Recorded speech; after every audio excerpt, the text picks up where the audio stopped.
Hey, everybody. Welcome to the Sunday Night Live of Canton Chronicle. Going all gas, no break. I'm John Camo. Some of you know me by my Twitter name, Dixie Normus. My co-host is back after last week because the ratings flopped when we brought Boozy on. That we had to bring Eric back. So let's bring Eric back to the stage. And as I do that, might you run to the fridge, grab your Pricks and Cider, pull up a chair, text all the cronks, tell them we're live. Hey, Eric. Eric, how's it going? Hey, John, how you doing? And I'm doing good. Let's not blame Boozy for the ratings. It was simply because I wasn't there, and people get to look at this handsome face. Yeah, I think it was all about the sex appeal. I don't think the sex appeal was there, and Boozy totally brought the ratings down. I'm blaming her. I actually, real quickly, this is all off script. I don't have a script tonight, folks. I went to the game tonight at the Garden. Canton lost. Triple overtime. They went down to a 3-on-3. Went 4-4, 3-on-3. Then they finally lost. But I'll tell you, I was there for the first three periods, and it was a great game. Great bunch of kids. A lot of people. There was a lot of people from Canton there. I saw a lot of people, and I was pleasantly surprised by the interactions I had with the people that I did see there at the Garden. You saw some townies that came up and shook your hand. Yeah. I love that. So, Eric, Yes, you've got something you wanted to get off your chest, I hear. I do. I actually have a prepared statement that I'd like to take a moment to discuss what took place the other night at the Lions Club candidate forum debate, if that's all right with you. Absolutely. Okay. To start with, I was disappointed with some of the answers and comments John Conley had during the event. I'll start off by saying that I do agree that John has had many accomplishments during his 30 years serving Canton on the select board. However, in politics, local and national, our politicians will always be judged on what have you done lately basis. The past few years, the Canton Police Department has come under much scrutiny. Mostly, that scrutiny has been well-deserved. I also want to mention that there are many good and brave officers working for the Canton Police Department. Unfortunately, I believe those good cops have been unjustly harmed because of the actions of a few. The leadership of the Canton Police Department and the Select Board have let those officers and a large portion of the Canton community down. John says he's a strong supporter of the Canton Police Department, and he backs the blue. So do I. I back the strong and brave law enforcement officers who took an oath, and lived by that oath, so help them God. Unfortunately, January 29, 2022 changed Canton and put a dark cloud over the town. The events of that day, the events of the days that followed, have put the Select Board and the Canton Police Department under the microscope. For better or for worse, that's reality. The Canton Police Department's initial investigation into John O'Keefe's death, as we all watched during the trial of Karen Reed, was flawed, to say the least. Then, when the state police took control of the investigation, it just went downhill from there. We all watched and judged for ourselves during the Reed trial. Anything and everything that could have gone wrong with the investigation did. And for those reasons, I believe the Canton Police and Select Board say they cannot talk about the case. Bullshit. Now is the time when real leaders lead. The leaders in Canton are hiding. They are hiding because the truth hurts. John Conley has stated that the current chief has been working for the town for over 30 years. And, quote, you get a promotion when you do a good job, unquote. I, for one, would like to see the examples of the chief's performance prior to becoming chief. Was it a good performance when Canton PD couldn't find a man's body in the middle of the lawn on Pleasant Street back in 2019? When the then deputy said that it would not have made would not have mattered if they had found him a couple of hours earlier. How about Sandra Birchmore's case? We're gonna discuss a lot about Sandra tonight, so I'll keep my comments here brief. From what I understand, one officer who was present at the scene of Sandra's death in Canton has left law enforcement altogether, and it has been said that that officer wasn't happy with the DA's ruling Sandra's death a suicide. So much for trying to keep the best employees. How is this town going to hire the best and keep the best with a cloud so dark that continues to hover over Canton and Norfolk County? I'd like to say one last thing. I, along with so many amazing citizens, people I proudly call friends, stand in front of Canton PD because we love this town. We are using our voices and our First Amendment rights to bring awareness to the community that there is a problem, and that problem needs to be fixed. Until the appropriate fixes are in place, you will see us and hear us. Except for a few, the majority of us standing out are over the age of 50. We have seen a lot in our lives, and we know the difference between right and wrong. Let's do better, Canton. I know we can. Thank you. Very good. I appreciate the time you gave me there, John. No, I mean, hey, I mean, this is like we said, this platform is for everybody. Somebody reaches out to me and says, "Hey, I'd like to come on," so be it. Oh, Boozy's in the chat. Hopefully, she didn't hear our statement earlier. Your statement. So the only thing, I only have one quick statement to that, and it's a one-liner, and then we're gonna bring on Mizzy. Is John said that he likes to promote due to merit base. My question to John would be, what in the last year has the chief shown merit-wise to warrant you guys giving her a new contract and working behind the scenes and not even looking into other options? Just tunnel vision. We're going to do what we're going to do, and she's going to be the chief again.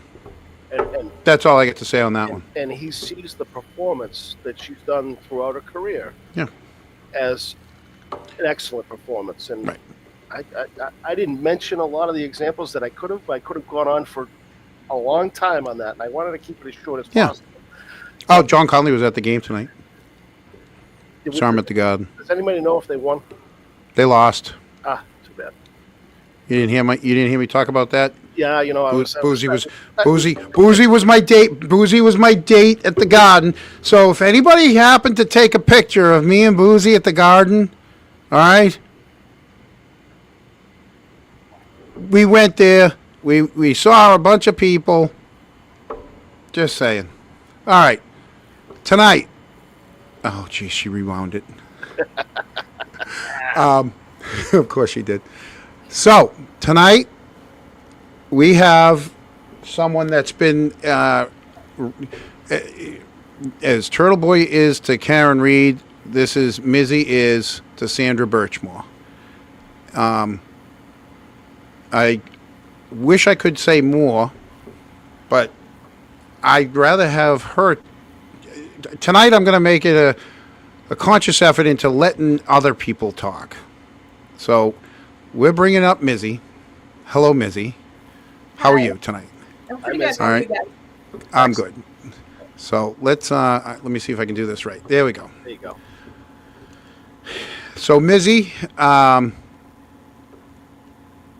I know you've seen some of our stuff.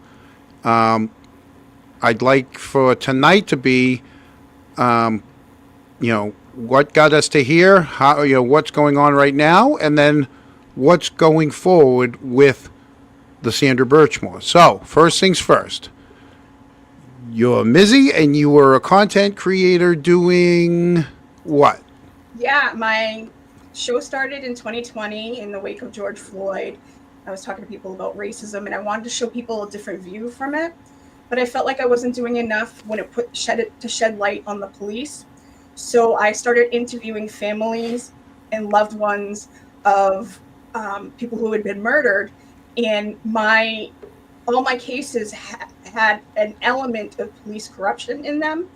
I wanted to show people that, bad police officers, and I'm not saying all police officers, I'm just saying the bad ones, move up in the system. They become bad detectives, bad sergeants, bad lieutenants, and they can even go as high as becoming a deputy police chief, like Robert Devine did. And, as a society, we need to weed these people out. So I decided to, interview families to help get their stories out, and then also to show police corruption in a different way. So. Okay. My show's called A Mixed Girl in a Mixed Up World. There you go. A mixed up girl in a mixed up world. A mixed girl in a mixed world. I told you it was a long day. I mean, yeah, and I mean, you guys know it was down to the wire. I literally got in the seat, and so at some point somebody reaches out to you and says, "Hey, did you look at this, or have you seen this?" Yeah, in September of 2022, I saw Sandra's story on the news, and I had been looking into it like a little bit here and there. I would lay down in bed and look at it. And then in early 2023, my friend Sarah, whose son Brandon Emery was murdered, she was the first case I ever did, messaged me, she said, what the hell is up with that Sandra Birchmore case?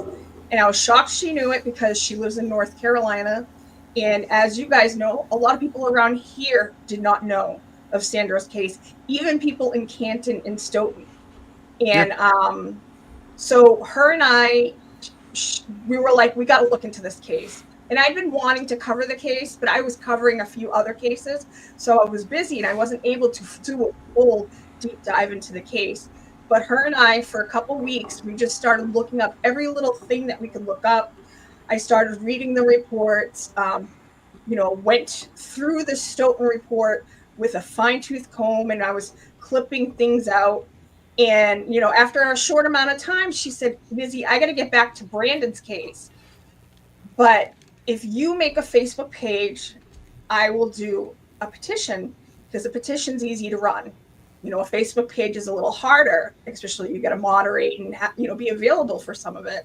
And I took a second to think about it, because I knew if I jumped into Sandra's case, I was going to have to totally jump fully into her case, and I wasn't going to be able to cover any other cases. So I said, yeah, I'll do it. And I started the page. I messaged a ton of her friends and family, and only one person got back to me, and it was her cousin Barb. And Barb and I connected and started, we formed this relationship where we, started running the page and started looking into the case more. And the page is, and sorry to cut in. What is the page? The Facebook page is Justice for Sandra Birchmore, and the website is justiceforsandrabirchmore.com. So you can get, and we have all the reports on there. People can go read.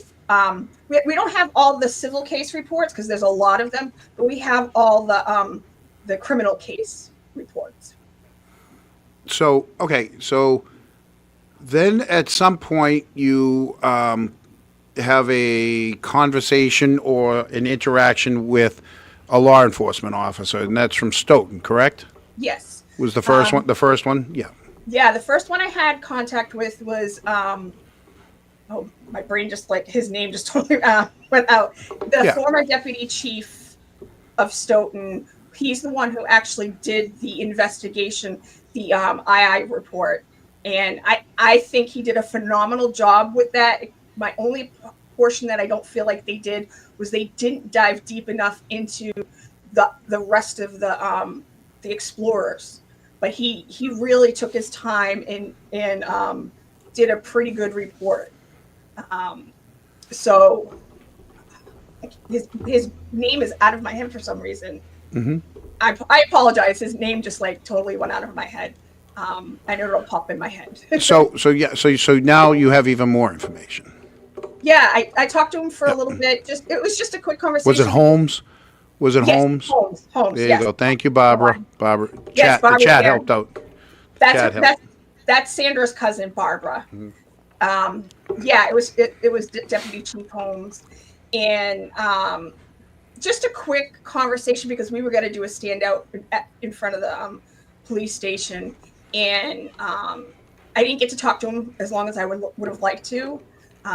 He left not too much long after that, but you know, I like I said, I'm disappointed that they didn't dive deep enough into the explorers portion. They just looked at Sanders portion.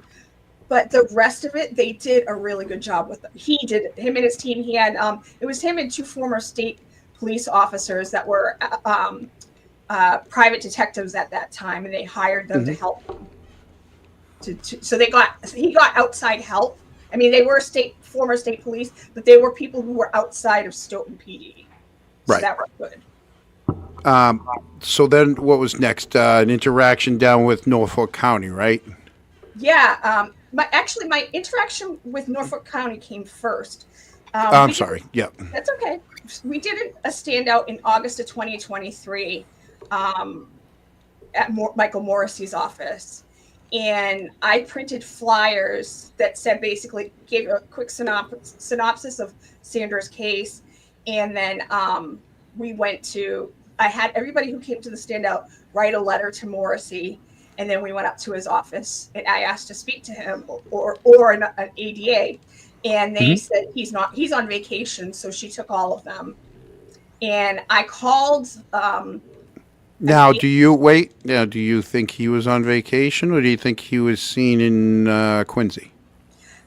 They said he was on vacation, but fun fact, it was the same week that he made that hostage video that he made about in his office. At his office. So I thought it was kind of funny that he was on vacation. Vacation. So who was the officer that you ended up speaking with? Yeah, in early 2024, I called his office again to find out, because I was like, why hasn't anybody called me or anything? Even just to say, I'm sorry, we're not really, the case is ended and we're not really talking to people, anything like that. So I called the office and I spoke to the secretary in the front, and she said, let me see if I can get somebody to call you back. Now, it was a boneheaded mistake that I made, but it kind of ended up working in my favor. I left the room and my phone rang, but it didn't show up on my phone. Mm-hmm. So when I looked at my phone to see who called, it said Canton. So I thought it was them calling me back. And I called back and I said, excuse me, I said, can I just got a phone call from you guys, from somebody in the office, and she sent me to Morrissey's secretary. And I said, you guys just called me. And she's like, we did? Oh, let me see if I can get somebody to get back to you. She's like, I will definitely have somebody call you. And so I was chilling with my mom, watching General Hospital, and my phone rang, and it said Stoughton. And I was like, oh, shit. So I jumped up. I'm running in the other room. My dog's barking, so I couldn't hear the name. And then I finally am able to get to a spot where I can't hear my dog barking anymore. And I asked him his name again. He said Fanning. And I was like, oh, I wasn't expecting it. I was expecting it to be like an ADA. And so him and I started having a conversation. I don't know how much you want me to go into that, but nope. So this is So this is, so just so people know, this is the same Fanning that is been named in another case. Yes. Same guy, right? Yes. Okay. Same guy that was, that we've been talking about, not we, but everybody has been talking about for the last couple weeks. Yeah. So basically, you have a conversation with him, and he says to you, what is it that he says to you about, like he must give you some information about the case, right? Yeah, he told me basically the death portion of the case was closed. And I said, well, I don't understand that because I think she was murdered. And he said, trust me, basically, trust me, bro. That's how he was trying. I mean, he was saying it nicer. But, basically that's what he was trying to say. Trust me, bro. I know what I'm doing. I'm a police detective. I've been doing this. I've seen tons of, and I said, well, it doesn't, I said, he was a detective. He would have known how to cover up his crime scene. And he said, he wasn't a real detective.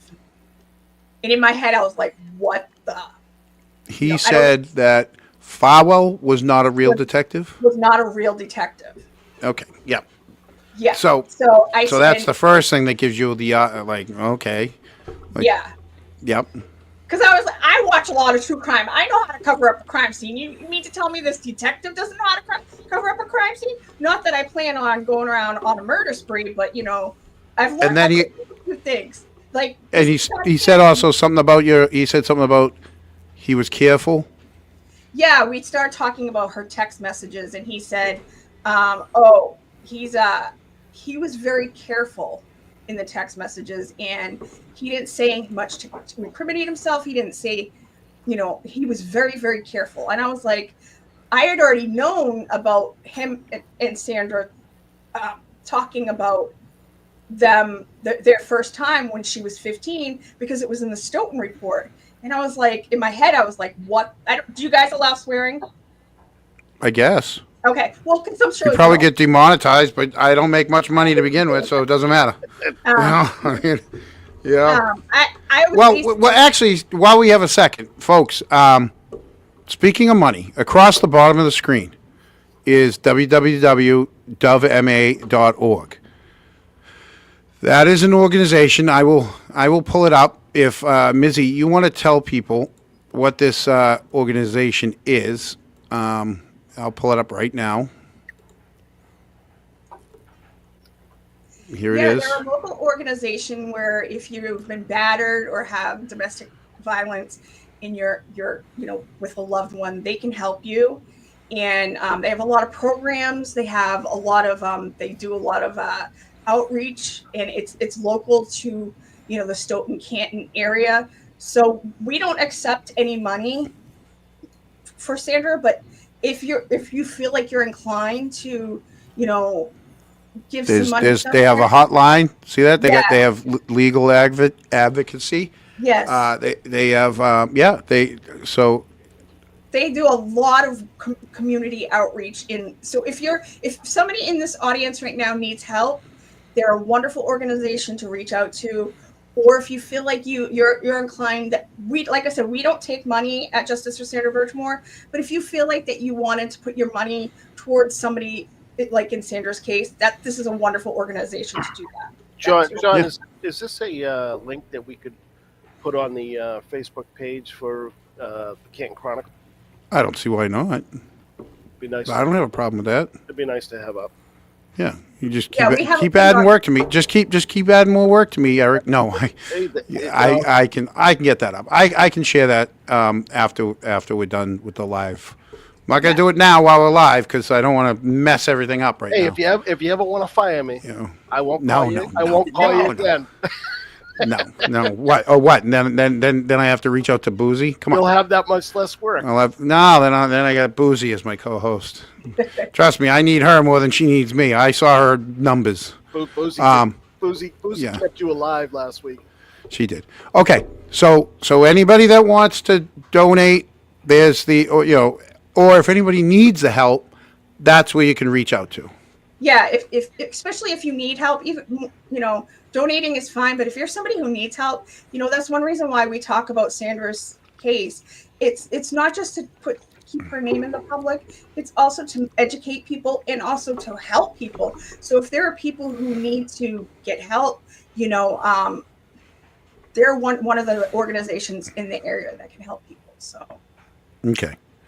All right. So back to where we're, what brought us to this point. So he gives you the trust me, bro. He says that there's that he was very careful in his texts. I just brought up something that I might touch my mouse. Sorry.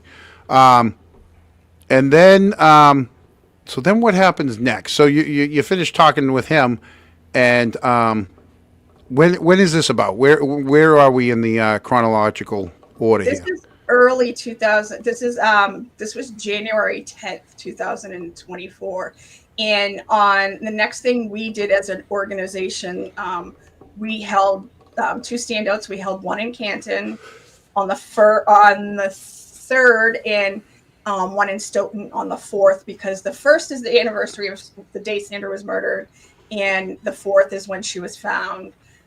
So we did the 3rd and the 4th because it was a Saturday and Sunday, and I came down both of those days.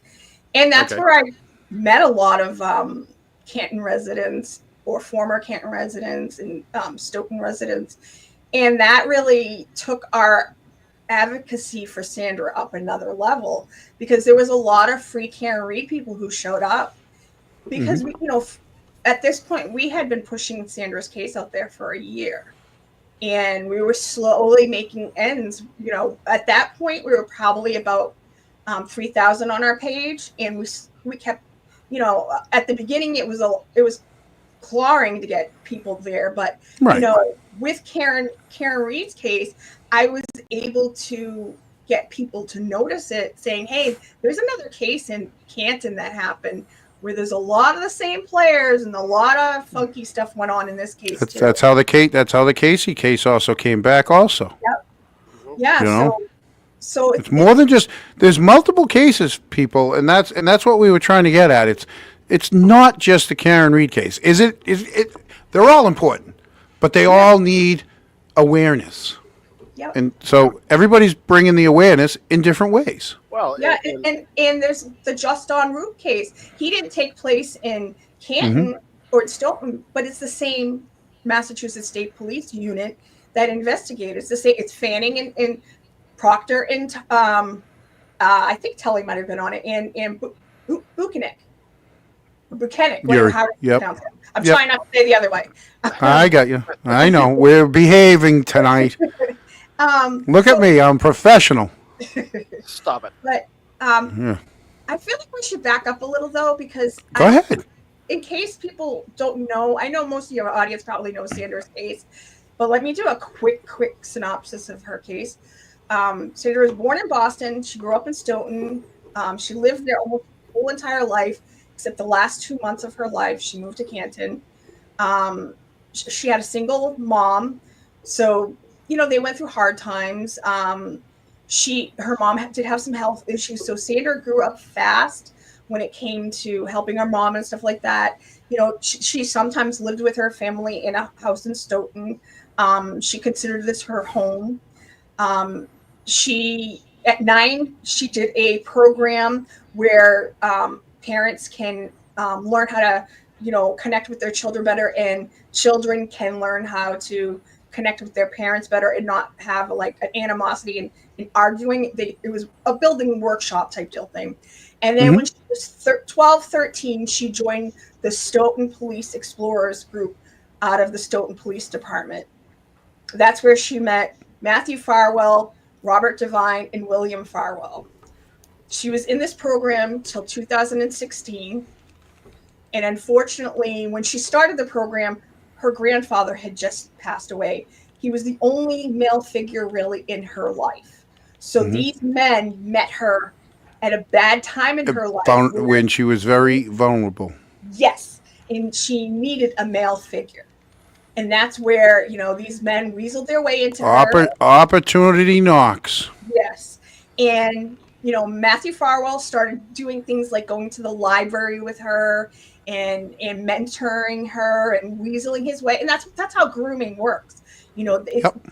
grooming is a slow burn. It's not like it happens overnight, and the physical abuse. They gain their trust. They Yeah, gain their trust, and they separate them from yeah. everybody else. And it's part of that cat and mouse kind of game for them. They enjoy that part. So when in 2016, Sandra's mother died, and then her grandmother died a month later. And then in Wow. 2019, one of her aunts passed away, and these are the people that she lived with mostly. So most of her immediate family passed away. All she has left for her technically her immediate family is her aunt Darlene, and they live together. And Sandra's still their relationship is still ongoing with these men, and especially Matthew. And when she turns 23 in 2021, their relationship comes to a boiling point. She wants to get pregnant. She gets pregnant.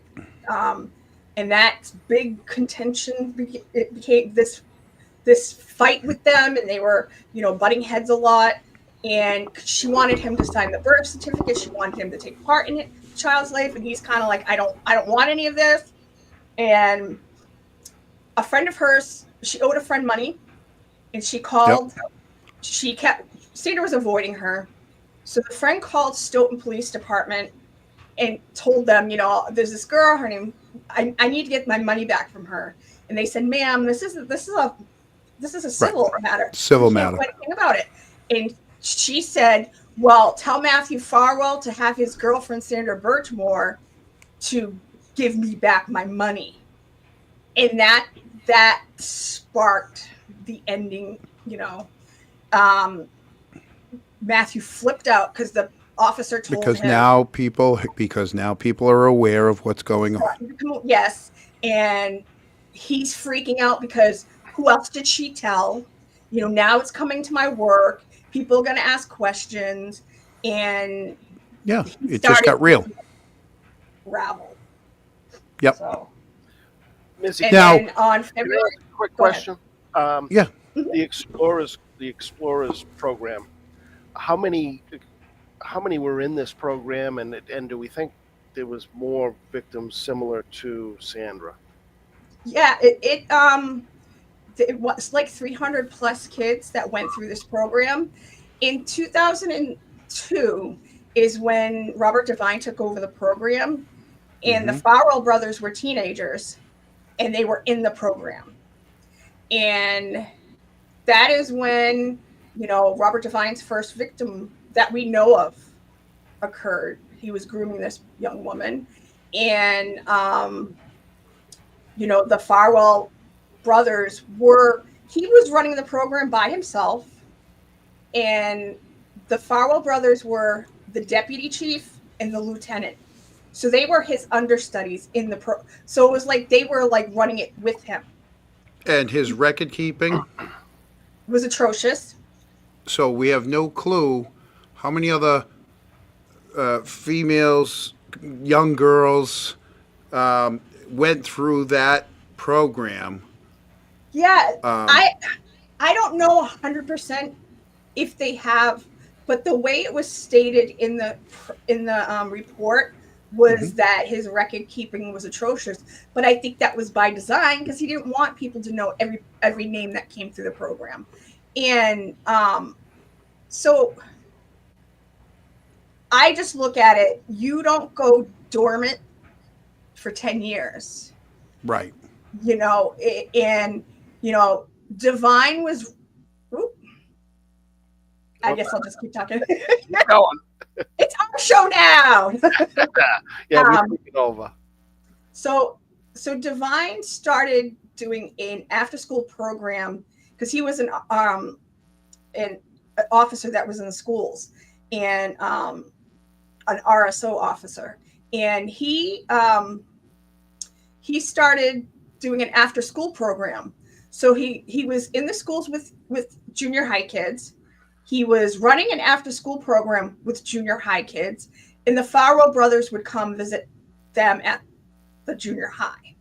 And it was just kind of weird because their peers didn't like them. Their peers thought they were assholes. Their peers thought they were weird. But with the junior high kids, they were cool because they were the cool older guys. And they started that's when he started grooming that young woman. And hello, welcome back to our Sorry, show. I was listening the whole time. I touched a button. I didn't know how to get back. I apologize, but I was listening the whole time. That's okay. Yeah.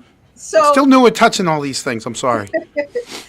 So that's where, Divine started, and Holmes made it very clear that he said it a few different ways, that the Farrell brothers were his understudies. He was their mentor. He made it very clear that they were a product of Robert Divine. And that doesn't excuse their actions, but it explains some of it. Now, that young woman told me that he wasn't just grooming, young women. He groomed the Farrell brothers. And when she said that to me, it clicked in my head. Like it kind of gave me chills, because it was like, yes, that's he was training them. Yes. Yeah. He took them under their wing. Because I thought other officers ran the program with him, but it was just him and the Farrell brothers till they left, and his wife would come in. But his wife wasn't even a Stoughton police officer. She was a Quincy. Yeah. So, and that's not the first time. Unfortunately, that's not the first scandal that he was involved in over in Stoughton. No. There was a woman who he got involved in, and he tried to break it off, and she was having none of it. So she basically alerted everybody in the station to what was going on. And he had to take out a restraining order against her. And but he manipulated things, and he was doing things to make it look like he was doing stuff to him. Right. Him and his wife did that. Yep. And which is just sick and twisted that you would do this. And there was a restraining order against her, and he was meeting with her to hook up. He got caught. Yep. And at the time, he was the deputy police chief. He was next in line to become chief. Yes, he was a heartbeat away from becoming. That's how crazy it was. He was a heartbeat away, from becoming. And also, he was in charge a lot. The chief kept going to DC to do training. The chief would leave him in charge a lot, because he thought he found his apparent heir. He thought, he found the man. They created this position for Divine, and it turns out that he's a womanizer scumbag who's grooming kids. And so he got demoted because of that. They didn't fire him, which they should have. And that's all well known. You can Google his name, and there's many newspaper reports on that and that was well before the Birchmore. Is he still that was first? Still a police officer? No, this happened in 2014 to 16. Okay. With the other one. Yes. All right, so it wasn't well before, but but it came out before Sandra did. Yeah. Correct. So, I'm sorry, what did you say, Eric? I said, is he still in law enforcement? He's suspended. He can't. He Eric, does not you're jumping have the gun. license to practice, but he is still going through the post-commission program to find out if he's going to fully lose his license. Which is coming up. Hearing on Tuesday, his next hearing at 9:30. I'll be streaming it on my channel. If not, you can go to the post commission. You can watch it through there. If you want to come to my channel, Mixed Girl in a Mixed Up World, you can come watch Mixed Girl in a Mixed Up World. Yes, Should be streaming it Tuesday. I said it right. Tuesday the 18th at Subscribe 9:30. and hit the notification. Yeah, subscribe. It costs nothing, people, to subscribe to some of these channels, and I mean, it just Yeah, uh, especially smaller channels. there's yes, help. and there's someone in my chat, and I'm not going to call him out for this, but dude, if you just subscribe, it'll give you a notification when I'm going to have a show, so you don't have to ask me all the time when I'm going to have a show. But let's just say we're trying for Sunday nights, 7 o'clock every week, and then if another one pops up, it pops up. Oh, he's going to give me so much crap tomorrow. We're Sunday night at 7. It just is what it is. Sunday night at 7. Oh, wait a minute. Oh, my God. I'll tell you, this girl is a saint. Look at that. Guys, mixed girl in a mixed up world. There's her YouTube. That's her YouTube. Thank you, Boozy. Yep. So that's kind of like once you get up to like where, we're up to, I almost think of it as a second, like there's different stages of Sandra's case, and up till the first, that's where we got up to. That's when he went, Farwell went to Sandra's house, and he murdered her, allegedly murdered her. And for 3.5 years, he was on the streets. So at what point now do you get more of the information? It was when the feds finally come in, right? Well, on June 25th, Dr. Bodden, the family hired Dr. Bodden. He's a world-renowned pathologist. And he came out saying it wasn't a suicide, it was a homicide. And that was June 25th. And, it was like a bomb went off. We doubled. Our membership doubled. We were at about 7,000. We went up to we were at a little over 6,000, and we went up to 12,000, like in 2-3 days. And things went crazy. It was like,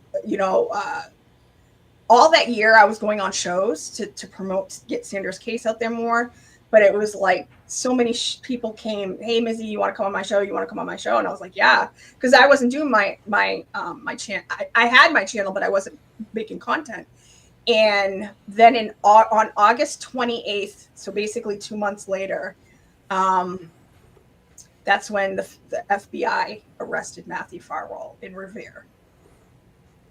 Which we all saw. We all saw.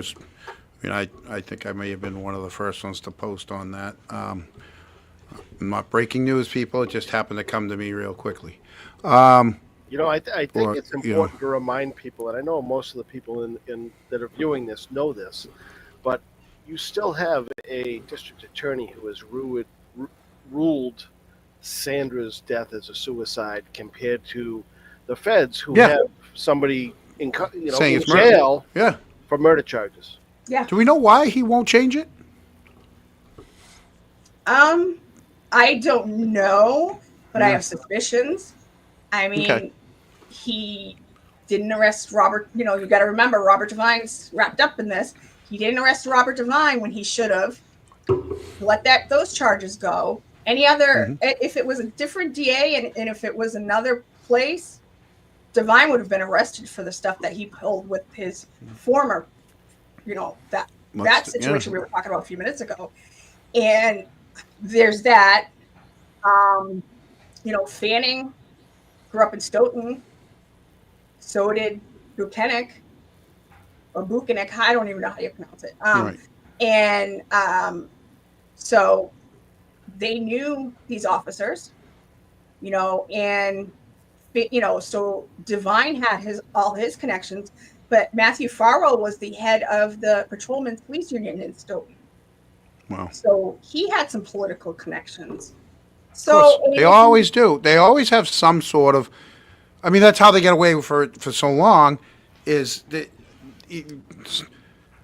someone's looking the other way, someone's covering for them. They got something on. It's like, hey, I got you, you got me. He walked into that building fully knowing that he could cover up the scene, but if he didn't, if it came out that she possibly was murdered, that they wouldn't charge him. He knew that walking into there. He knew that. He was, if you see, Barb pointed it out to me, and I always noticed it, but sometimes it takes somebody else saying it for you to really, really notice it. If you watch that video, you watch how he walks in, he's all hunched down, has his head down, trying to, hide how tall he is, because he's like 6'4".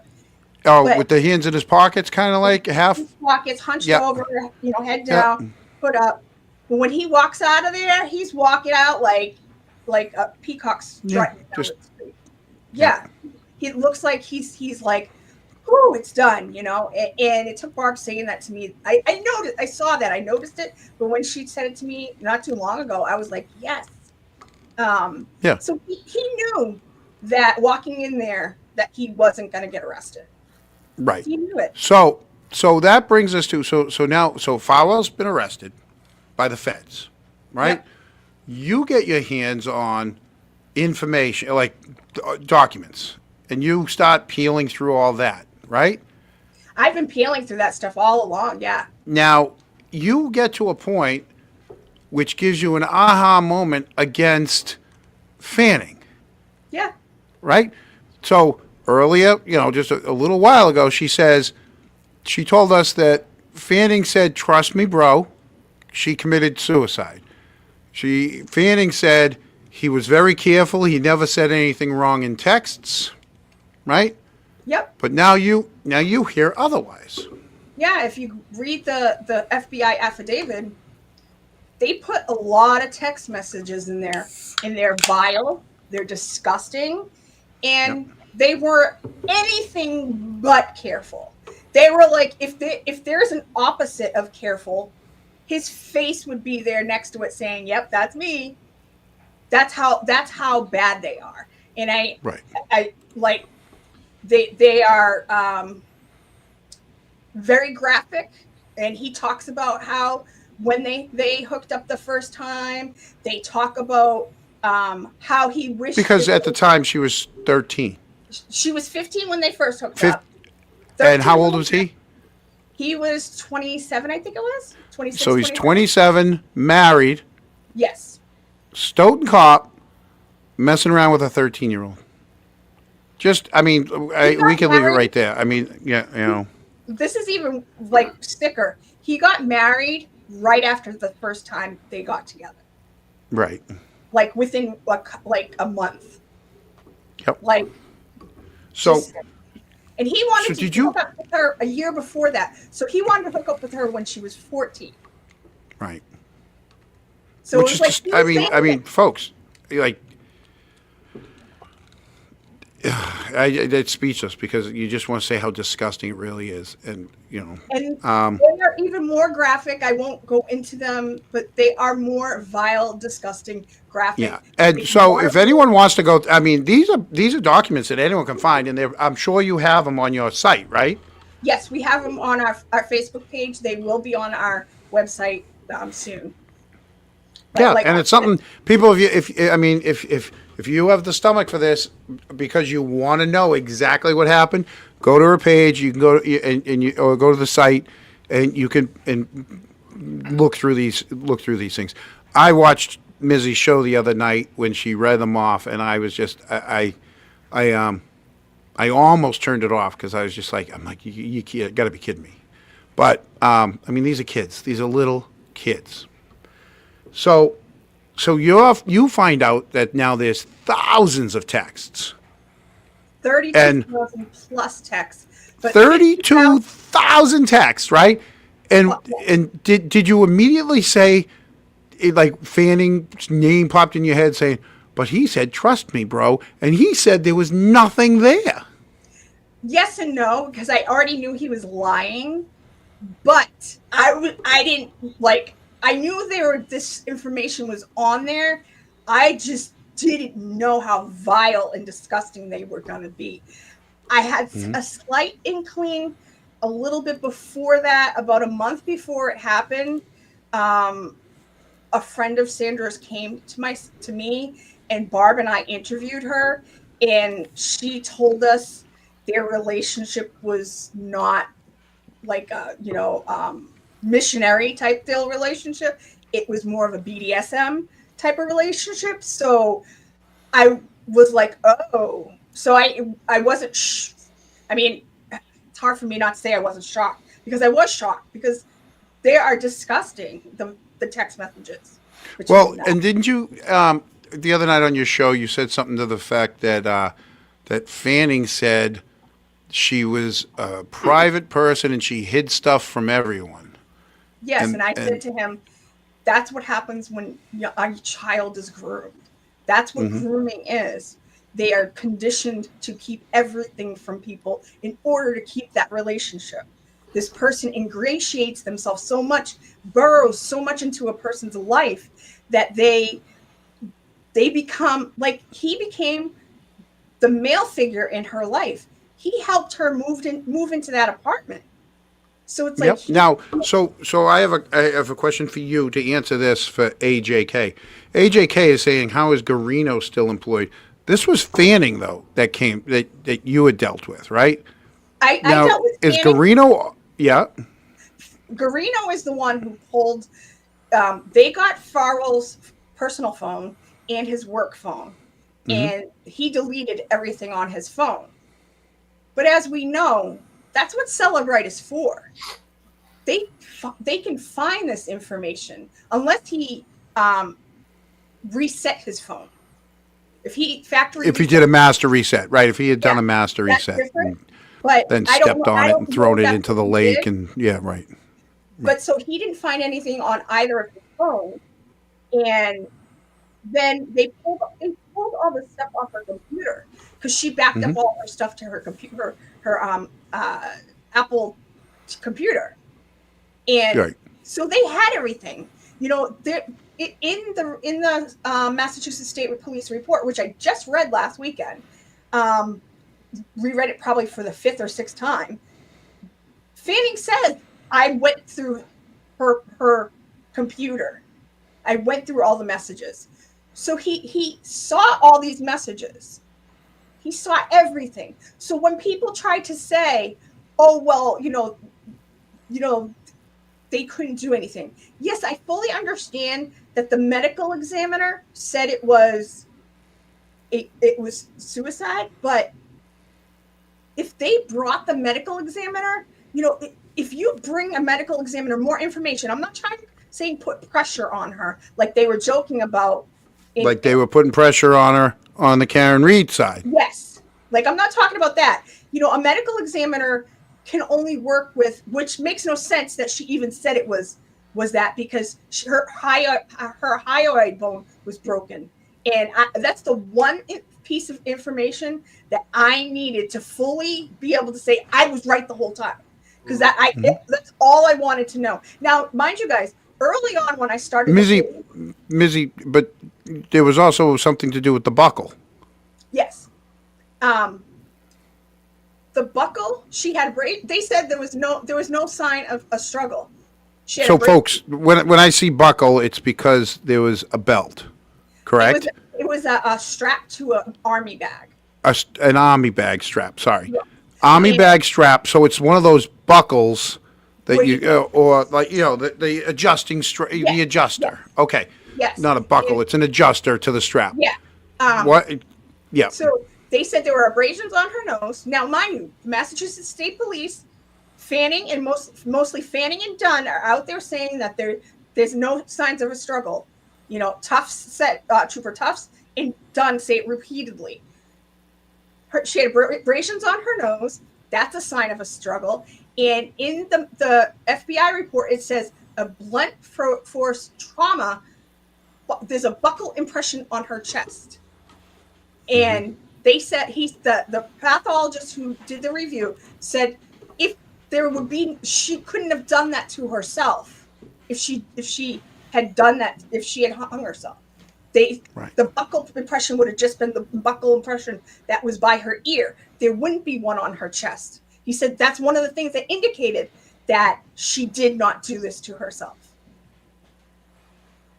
And that infuriated me, because I was like, because we can't see the autopsy. I'd never seen the autopsy. I just got, as I was saying before, I had somebody come to me early on when I started the page, and they said, the family needs to get the report. She said, I have not seen it, but somebody who is very close to me has seen it. And they said this young woman was murdered. Mm-hmm. They need to get the report. And the person who, this is somebody that is so close to them, she would trust her life with this person. So I knew when I was speaking to this person, I was like, this person is giving me a good tip, hopefully. Right. And now that we know, they were saying there was no struggle. Well, there was a pink flamingo necklace that Sandra's grandmother gave to Sandra that was ripped off, and it had clumps of hair in it on the floor. The family found that when they went to clean the apartment. Why is the family finding stuff like that? There was clothes in the washing machine and the dryer. It makes you think of look the other way. It's Norfolk County. They're looking the other way. I mean, but once again, it's not just Norfolk County. As we've learned, it happens all over. I mean, if anybody has been following any of these cases, the Karen Reed case, the Birchmore case, the Epstein, these child trafficking cases, we've seen people already, I don't know how many times you see in the news, they're going to release the files, the Epstein files. You know what? Good. Release them. These people shouldn't continue to hide. I don't care if you're a cop. I don't care if you're in politics. I don't care if you're a movie star, a singer. I don't care. You shouldn't be doing this. And just because you have money doesn't give you the right to do this kind of stuff. Or it's just power also. A lot of the police, it's not just money, it's power. Mm-hmm. It's the opportunity to cover this stuff up. And, I mean, we just the last couple of days, you seen Mark Betterow posting some things, some hints to stuff, and you've seen Sean posting some hints to stuff. Who knows? Maybe maybe it's about time. Maybe this is the year that everything comes to light. Maybe it's 2025. Everything comes to light. We see the like we talked about the last night, Eric. Not last night, on Thursday night when Eric wasn't here, and I had to beg Boozy to kind of step in, and we talked about the flashlight where John Conley blames social media for all of this, and I basically said no. Social media is the flashlight to uncovering all this corruption. Yeah. So if it takes social media to let everybody know about Birchmore, if it takes social media to let everybody know that John O'Keefe's arm didn't smash that taillight, if it takes social media to find out about all these people that are trafficking young girls, like 12, I really don't even have it in my brain to see how young I don't even want to know how young that you're going to put it at, but 12, 13, 14, 15-year-olds. Maybe this is the year. And Mizzy, I hope you don't stop doing what you're doing. But that brings us to where we are right now. Remember I said, how did we get here? Now we're here. So give us the update on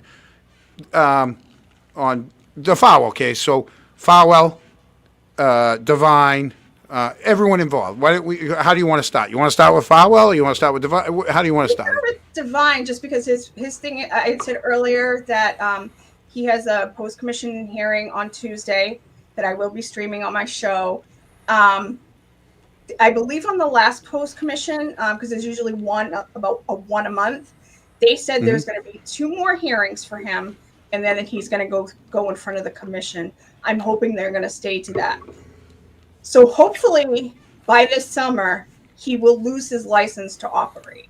He won't lose his pension because he got his years in, but he will lose his license to operate, hopefully, so he can't do detail work. As a retired cop, you can still do detail work if you hold your license. So there's that. I don't know what's going on with William. He's living in New Mexico, and he's still in the military. He's in the Arizona National Guard.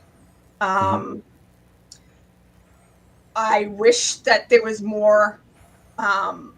We don't know what the FBI is doing when it comes to the trafficking portion of and the abuse portion of Sandra's case. Well, we know Farwell. We know Farwell's in custody in Rhode Island. Yes, yes. And we know he's in well, not solitary, but you protective custody. Yeah, protective custody. 23 hours in a cell and an hour out if he wants the hour out. And he doesn't want to be out. He goes and showers and goes right back in. Mm-hmm. So he lives in his And little then- buggy. So and we like we said, so we know Rob Devine's up first Tuesday. Do we have anything on what was Farwell's again? Yeah, on April 15th is his next April court date. 15th. It will be at the Moakley courthouse in Boston. We will be there at 9:00. The hearing. That is was at going to be a 10. question. Yep. Yep. And you get standouts. Yes. You will have more standouts between now and the 15th, obviously. So no, we're not gonna do it. We decided to take March off. okay, that's fine. Yeah. Just because it's been a crazy winter. But April 15th we will be there, and then the next one after that is where we haven't picked the exact date. I got to talk to Barb. We got to work that out. Is the next we're going to go to the medical examiner's office and do a standout there, either on Sandra's actual birthday or like the Saturday after. Yeah. So I think maybe the Saturday after would be better, so we can get a larger crowd there, because we have some questions that we want answered. There's a question right here that Eric took down on me. Did Sandra's family get a second autopsy? Yeah, that's what I was talking about before. No, Okay. Sandra was cremated, so there wasn't an actual physical autopsy that was able to be done. But medical examiners and pathologists do reviews all the time, and they can tell what happened to a person even by those, because they take photos of the person, they take detailed notes, they'll look at crime scene photos. So that's how Dr. Bodden and there was two pathologists that looked at Sandra's case after, besides the medical examiner, and both of these pathologists, the one for the FBI and the one for the family, both agree that it was a homicide, not a suicide. So that's why we want to go to the medical examiner's office. We want to know why her it hasn't been changed. What are they doing? Did they do an autopsy review? Unfortunately, we can't get those answers. Only her family can. The FBI can too, but we can't get those answers because the records are protected. Because it's HIPAA. Absolutely. But right. Absolutely. We want to know why it hasn't been changed. 9 days before Matthew was arrested, they brought the FBI, their pathologists, Fanning and Dunn, the medical examiner and the chief medical examiner all met at the medical examiner's office, so they could show their findings to the medical examiner. So they have this information. Right. Why hasn't it been changed? Right. He was arrested in August. Yep. Do you we get this is the first time we've had so many questions. I know there's no question mark on it, but someone said he's got to be talking. Do you think he's talking? Do you think I hope so. he's trying to make some sort of deal? Do you think he's going to be taking people down with him? Are they hanging the death penalty over him? Do we know Probably. that? The feds like to do deals. If they don't have to take somebody into court and they can get them in and get them behind their charges and the deal done before they get to court, they love to do that. Because that's why the FBI has such a high succession rate, because they have the goods on a case before they bring it to trial. Do you think that might be the reason why we haven't seen Matthew Farwell in a courtroom yet? No, they don't have to come to the status conference hearings. Okay. His first hearing, he didn't want to go for bail because he knew he wasn't going to get bail.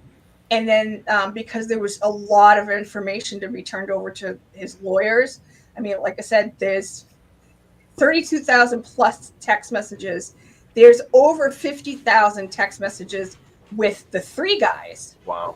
So that's a lot of information. Mhm. That's just that. It's not even like the medical records and all that other stuff. So You know, I guess my other question would be is, do you anticipate others to be indicted on this I case? hope. I hope. Well, we absolutely hope so. I hope so. I worry. Anyone and everyone that was involved in some sort should, Exactly. I just absolutely. worry that that they'll make deals with them. I don't want a deal with the other guys. You know, there's a 4th officer. He was the former animal control officer, and he traded a cat for a sexual favor. And they kept in contact, and you know, he wasn't her friend, but he became a friend for her because he knew about these guys and she could talk to him about it. So he's going to be one of their star witnesses, I would assume. You know, Mizzy, it's saying here Rob Devine was texting Sandra more than Matthew. So we already know how many texts Matthew had. yeah. Do we know how many Rob had? They say there's over 50,000 text messages, but he was messaging her through Facebook. That's why she says AKA Marty Riggs. They were messaging mostly through Facebook under that name, Marty Riggs. You know, the crazy cop from Lethal Weapon. That's what he picked for his secret name. So we don't know how many messages, but there was a lot of messages between them on Facebook Messenger. Yeah. So it's, and he's trying to claim it wasn't him. But I don't know if he comprehends that once they subpoenaed that information from Facebook, all they need is his IP address. Right. So, Mizzy, do you have any thoughts and comments related to Michael Morrissey's role in all of this? Yeah, he's a piece of crap that needs to be out of office. Oh, I agree, 100%. Him and the Massachusetts State Police took an active role in suppressing this case. And the public, especially people who live in that area, you know, Easton, Canton, Stoughton, should all, I mean, like, obviously all the surrounding areas too. This man was out on the streets for 3.5 years. Bought a truck. Bought himself a truck. He bought himself a truck. Yeah. Yeah, he's been driving a truck. He had a company, you know. But it's like par for the course. It's par for the course. Look what just happened on the night before Thanksgiving, right? You had over 50 kids destroy a house, kicking a bunny, right? But because, A, they were kids, and B, their parents were law enforcement and politicians in the town, nothing gets released. Yeah. Nothing. It's the suppression. It's the suppression. Just take accountability for your actions. Yeah. You know, I think I'll tell you, I was so nervous today going to the garden. I was ready. I was ready for somebody to come up to me and tell me how much they hate me for what I do. And I really was nervous until, 4, 5, 6, 7 people all coming up to me that they're like, hey, thank you. And I'm like, I'm just doing what I think is morally right. And John, you would, I don't want to name the names tonight, but you had named them to me earlier, and I was pleasantly surprised by many of the names that you named that came up and shook your hand and said thank you. There's one guy, he might be watching now, and I know he has watched, and it was very nice to see him in person. He's the one that approached me. He's the one that shook my hand. I shook, and he and it's a person that does not agree with my one stance, the Karen Reed stance. We agree on all the other stuff, and it was great that he was one that could stand up and say, you know what? he didn't hide behind a fake name. And it was good. I mean, up until the point he took off with my date and tried to run down the other end of the garden. But other than that, no. Yeah, no. I was really shocked by John, you went with the Paula? amount of people. Yeah, no.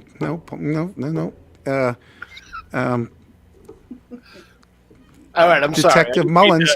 Detective Mullins didn't want to go. So. So she let you have a date.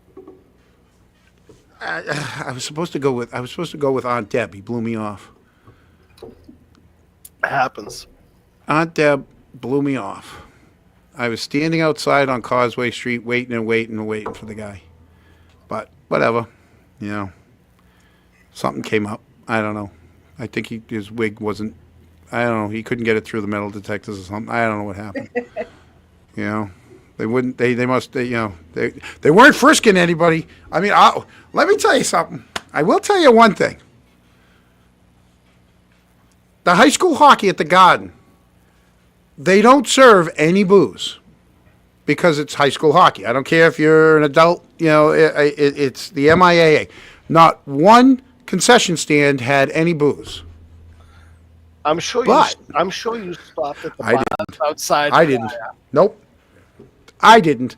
But let me tell you something. There was a lot of people in there. I don't know how they do it, but They started at 10. I think they. Yeah. God love them. Hey, listen, this. Well, nips come in plastic bottles. Those don't go. Plastic bottles don't go through the radar machines. Apparently, I believe this is the 5th time that Canton has been in the Garden in the last 5 or 6 years, maybe 7 years.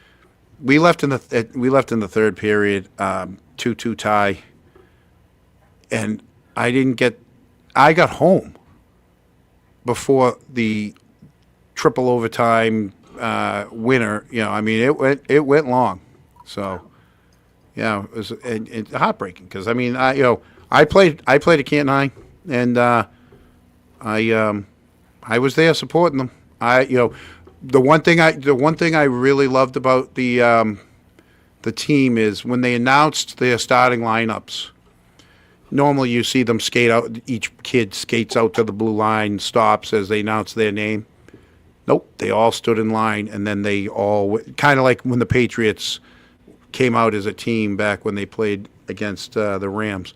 Canton did that. They all stood in their line. They came. It was a great game. The only thing I would have said is the Bill Ricker was a little bit more physical, a couple bigger kids, but Canton just was up and down the ice. They had their chances. They had several shorthanded chances. I mean, that was anybody's game. Triple overtime, anybody could have won that. Yeah. But back to you, Mizzy. Sorry, that was just a couple minutes of it's one of the my sad ADD. All these stories is that like your town became this focal point for death and destruction. It's like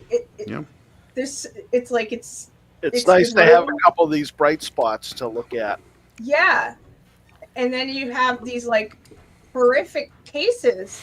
Not just these 2 cases, but like you said, the Craig Casey case. There's other stuff that's happened, and just the trust in your community is like fighting with each other, and you fight with the leaders of the community. Well, with the Craig Casey case, my question is how do they not have the dash cam footage at, what was it, 5 o'clock? People, I'm sorry if I get the times wrong.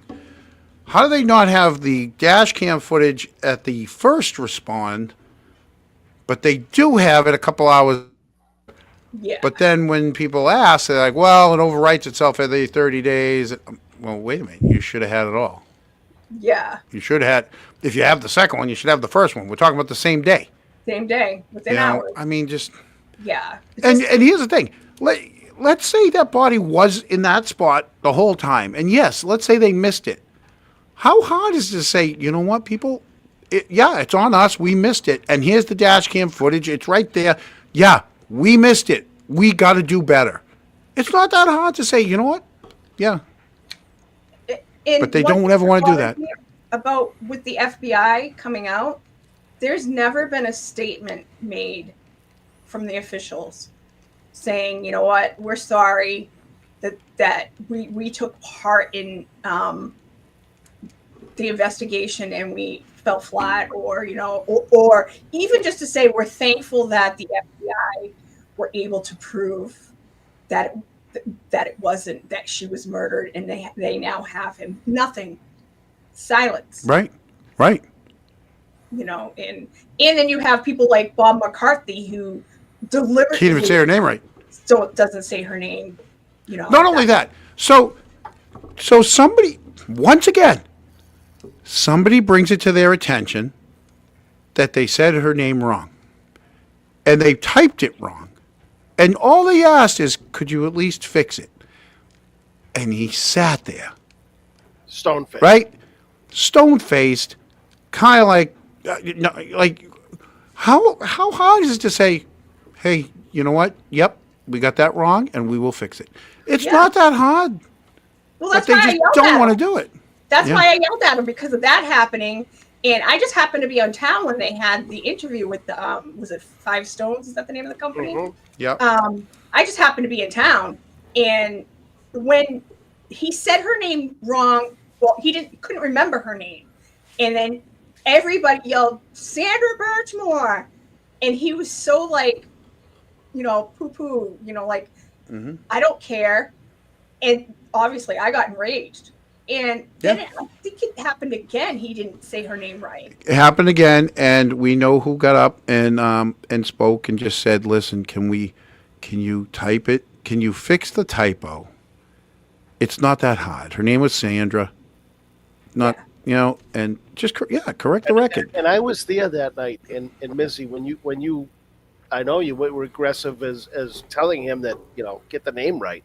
He should have stood up, shook your hand, said I'm sorry, and just left it at that, and you would have probably been fine. But no, he stood there like, yeah, get out of here. That's what he said. He said, get out of here, lady. And he went like this. Right? That's when I started yelling. Because I went up to him and I said, her name is Sandra Birchmore. Learn her name, because I had my little flag. And he was just kind of like, he just looked at it and was like, whatever. And he started ignoring me. And I was like, her name is Sandra Birchmore. She was murdered in your town. Learn her name. And then he said, get out of here, lady. And he went like this. And I was like, saw red and was like, no, I'm not going to get out of here. I'm going to get in your face and I'm going to scream her name at you.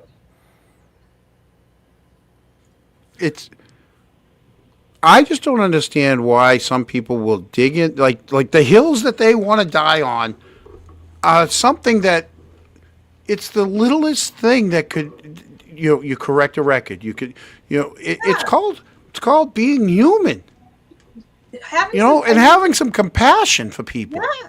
It's like I said to him, it's a young lady who was murdered in your town, and you can't even, you're on the police board, and The audit committee, you chairman of the audit committee. Yes, and you can't even learn her name. He knew her name Because he didn't want to know. He didn't care. He doesn't you care. imagine? He probably cares about a lot of other things, and he's done a lot of good for the town. Sorry, Eric, I spoke over you. I'm going to get yelled at for that. Good. I hope you do. I will. It happens. It happens like within 15 minutes of hanging up. You got to stop speaking over these people. Like, dude, I'm new to this. Sorry. It's compassion and it's caring. He's done. These are the majority of these people. The majority of, not the Farwells, not the Devines. I'm talking about the majority of the people's like in Canton, right? The majority of these people that are on these boards are great people, and they've done a lot for this town, and they've donated a lot of their time for this town.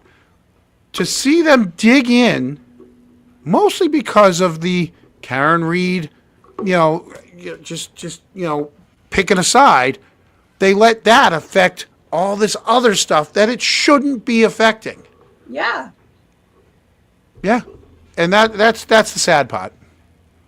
Yeah, to not show compassion for a young woman who was murdered in your town is, she had, granted, there's a lot of crossover with the Karen Reed and John's death and Sandra's death, but they are separate cases. So if they have an issue with the Karen Reed case, why are you taking it out on Sandra?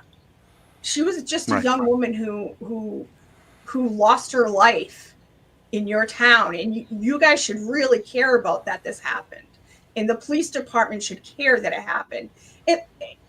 Speaking of the police department, the way Officer Nix told Sandra's family about her death was horrible. Glenn Nix? Nix. I don't know his first name, but Officer Nix, whatever his first name. I think it was, yeah. I don't know his exact wording, but he was basically like, yeah, she's dead and she killed herself. Like that blunt to her aunt. Mm-hmm. You don't tell a loved one whose family member who just passed away like that. I'm not defending him, but once again, when you have a town that not a lot of stuff happens in, and then all of a sudden you have something like this happen, you probably should have certain people in mind that you designate as, you know what, you're going to be the person that talks to families, or you're going to be the person that makes, statements, Helena, or you're going to be the person, whatever it is, everybody has something good that they do. Well, I just, maybe he's not, John, do you know how many times that I have heard from people that I've had discussions with related to to Karen Reed's case and John O'Keefe, is that, Canton police, they don't see murders every day.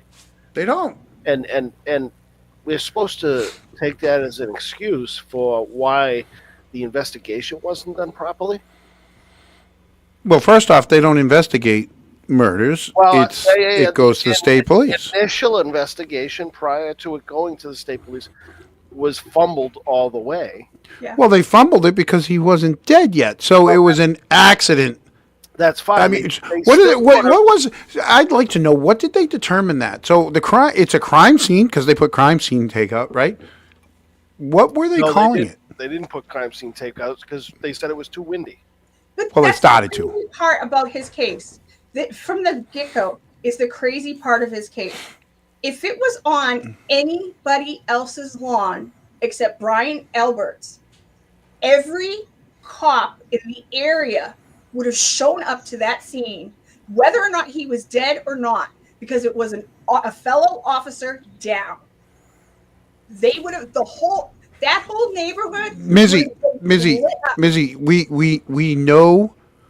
we know where Proctor lives in comparison to the police station, because he says he responded to the police station, right? We know he lives closer to the police station than Uri does. Uri lives in Stoughton. Proctor lives in Canton. Proctor lives just down the street, one street. He turns onto Washington, goes up to Washington. According to their own testimony, Uri got to the police station before Proctor. We also heard in the testimony that Tully says, I shoveled out and then made my way to Canton. If you have a fellow officer down, you're going to go run your snowblower and make sure did he trim right to the edges and, like right down on the asphalt? No, you get yourself a path and you get the heck out of there.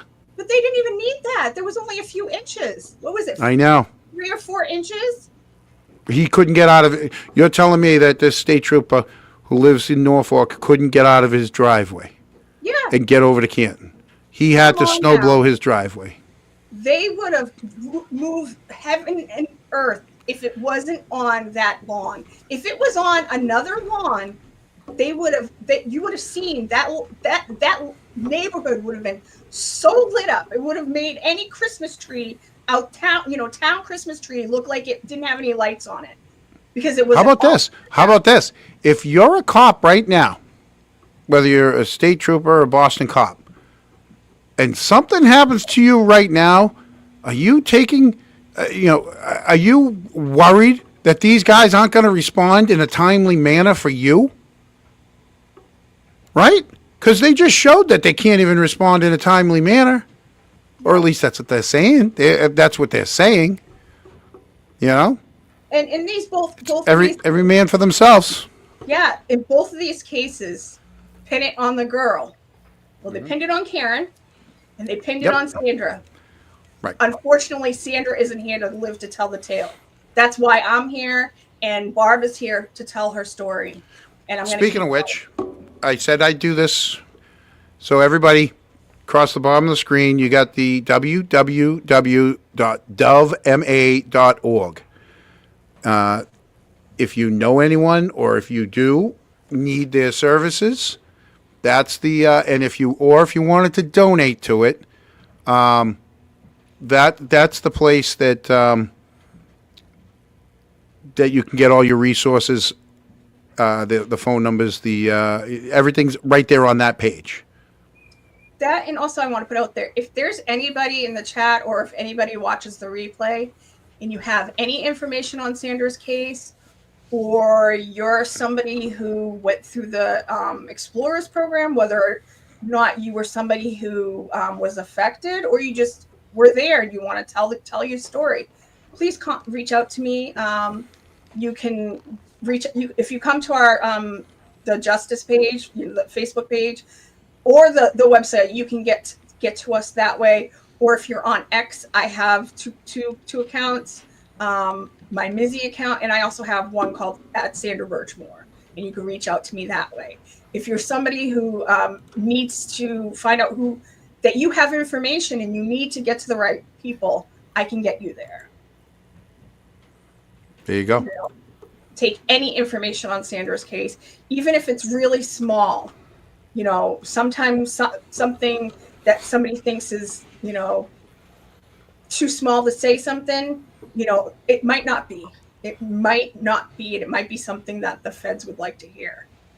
Or even us, like myself and Barb, do interview people because we're trying to dig up as much information on Sandra's case as we can.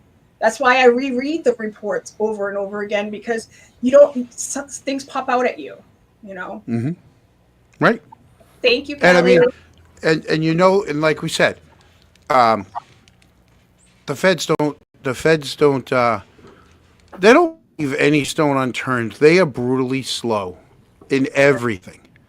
So you don't have a discount that the feds aren't continue to work this case or any other case. But like we said, they're brutally slow. Okay. Do we have anything else? Did we hit everything, Mizzy? I just want to make sure I did you good. I didn't miss anything because I didn't have my notes. I swear I'm sorry. I did this all off of here, which is a shocker. I think we hit everything. I think we pretty much told her story. Sandra's one thing I want to say, Sandra was a young woman who had hopes and dreams. She was about to start nursing school in, 2021. She would have been 24. She was pregnant, and she was so excited about this baby. That's one of the reasons why I knew that she didn't do this to herself. She just wanted a family. She just wanted to have a child. And I knew from the second I saw the report on TV that, she didn't do this to herself. And, I'm only one person, and it just takes sometimes one person speaking out. There were different points in her story. The Boston Globe put out her story. So they've done a lot of articles up on her. They're the one consistent press that she got. The guys from the case, they made their podcast. The family put up did the civil suit, and the Stoughton police did the internal report, and they released that. And then myself and Barb, we picked up the baton and we started metaphorically running with it. And in this case, as well as others, how many coincidences does it take before it's no longer a coincidence? Yeah. Yeah. You know, 1, 2, 3, like at some point people got to realize like, hey, you know what? These aren't all coincidences. This is what is called corruption. Yeah. They want you to think it's a coincidence. Oh no, I mean, you know, that one's no big deal. They want you to look at every little thing in its own, like, you know, like it's a separate roll of the roulette wheel. Every roll of the roulette wheel is its own, but not in real life. These are not coincidences. And, you know, we're not going to stop till, you know, there's more movement in her case. Just because he's arrested doesn't mean we stop. You know, there's other people out there who we want to know who they are. You know, like there's a military recruiter. We think we know who he is. I'm not going to read That's right. We never talked about that. Yeah. Yeah. Maybe we could have you back on for some of those. Yeah. William Farwell introduced Sandra to other men. Right. And he was also having her send videos and photos of her trysts with other men. There's a pattern. There's a pattern on what all these people do. That's trafficking. And that's why I want to know where the trafficking charges are. And why isn't the Massachusetts State Police under Michael Morrissey wanting this to bring charges on that? Why? Why are there no charges on this? They have the names. They have the text messages. Excuse Why are there no charges on this portion? Right. So. Okay. So Mizzy, the next time we see you at a standout is when? April 15th. April down in 15th, Boston. and that's going to be at the federal courthouse, correct? Yes, we'll be there for an hour, and All right. then we'll go into the hearing. And you can get into the hearing as long as you have a driver's license. You have to have an ID or a passport. There you go. You have to have an ID to get in there. And I'm sure there's metal detectors people, so just, you know, pack lightly. Yes. Right. They take they confiscate your phone. So you know. Oh, really? Leave your phone in your car. Yeah. Well, Leave they your have phone in your car, a people. little tag, and they put it in a little cubby. So. Yeah. Okay. I'll leave it in my car. Yeah. The only people who are allowed to bring is reporters and lawyers can bring their phones in. Yes. Yeah. Right. Eric, do you have any other questions? You know, I'd just like to say to Mizzy that, you know, we all appreciate you're doing God's work on behalf of Sandra, and can't thank you enough. Thank you. Before I let you go, Mizzy, I just want to thank Coco for giving $5 saying you make my Sunday nights better. Folks, that's what I made tonight. It's not about the money. She said Eric It's not. made her Sunday nights better. No, she said you guys. No, maybe it's because of Mizzy. It's probably because of Mizzy. All right. Mizzy made my Sunday night better. All right. So, they just that's the one live chat that I have. Whatever you call those things, and super one chat last thing, that I Mizzy, got. you know, Yeah. we'd love to have you back with any updates. Oh, absolutely. Yeah. Could we? Yeah. 100%. Yeah. All right. Yeah. Because I mean, I can behave. I can behave sometimes, right? All right. I think I did all right. Hey, I'm sarcastic. I mean, like if you talk to Barb, me and Barb joke about stuff all the time. You have to joke about stuff, especially when you're talking about this subject. This is a tough case to talk about. We talked, and I said, you know what, I might have a couple here or there, but I am going, I mean, like I said, there's a time and place for everything, and I'm learning, Yeah. This 15-year-old right here is learning. I learned a lot covering Sandra's case. I learned how to chill a little bit, take a step back, and not say everything that comes to my mouth, like the words that want to come out of my mouth. You know, I've learned how to do that with this. Right. It's a learning curve. Just in case, I just put the link up, only because if she wants to come on and talk a little bit about the game tonight that we were at the Garden, I'm sure if she does, she probably will just use her icon. She won't come on because she didn't do her hair. But Boozy, if you wanted to come on and say your little piece on what happened at the Garden today, with people walking up or seeing me and then turning around and running away. It was a little of that too. But the game was a good thing for Canton, even though you guys It was. lost. Yeah. It was so good. It was a good. I'll thing tell you, it was so good. Bill Ricca, they brought the numbers. I mean, it's hard because Canton was green and white. Canton was in there dark green and white. And Bill Ricker is in white and green. And you're like, they couldn't have played any other team from any other town that is a different color, right? But the game before was Catholic Memorial from West Roxbury and St. John's of, I forget where they're from, Shrewsbury. They were red and white and white and red. It's like how weird is that those are the teams that end up playing each other. They all have the same colors. So so I had to coach her and tell her how the game, goes up and down the ice, and it's like trying to teach a 12-year-old hockey. But yeah, no, Canton represented the Garden, so they only did the whole lower bowl of the Garden, and it was packed. I will say Bill Ricca was louder and a little bigger of a crowd. It was, it was a great atmosphere, see, there we go. Mizzy, you want to stay on and hear this? Yeah, I'll stay on. All right, here we go. Hello, Boozy. Hi, Boozy. Mizzy! Hi, Boozy. How are you? Hi!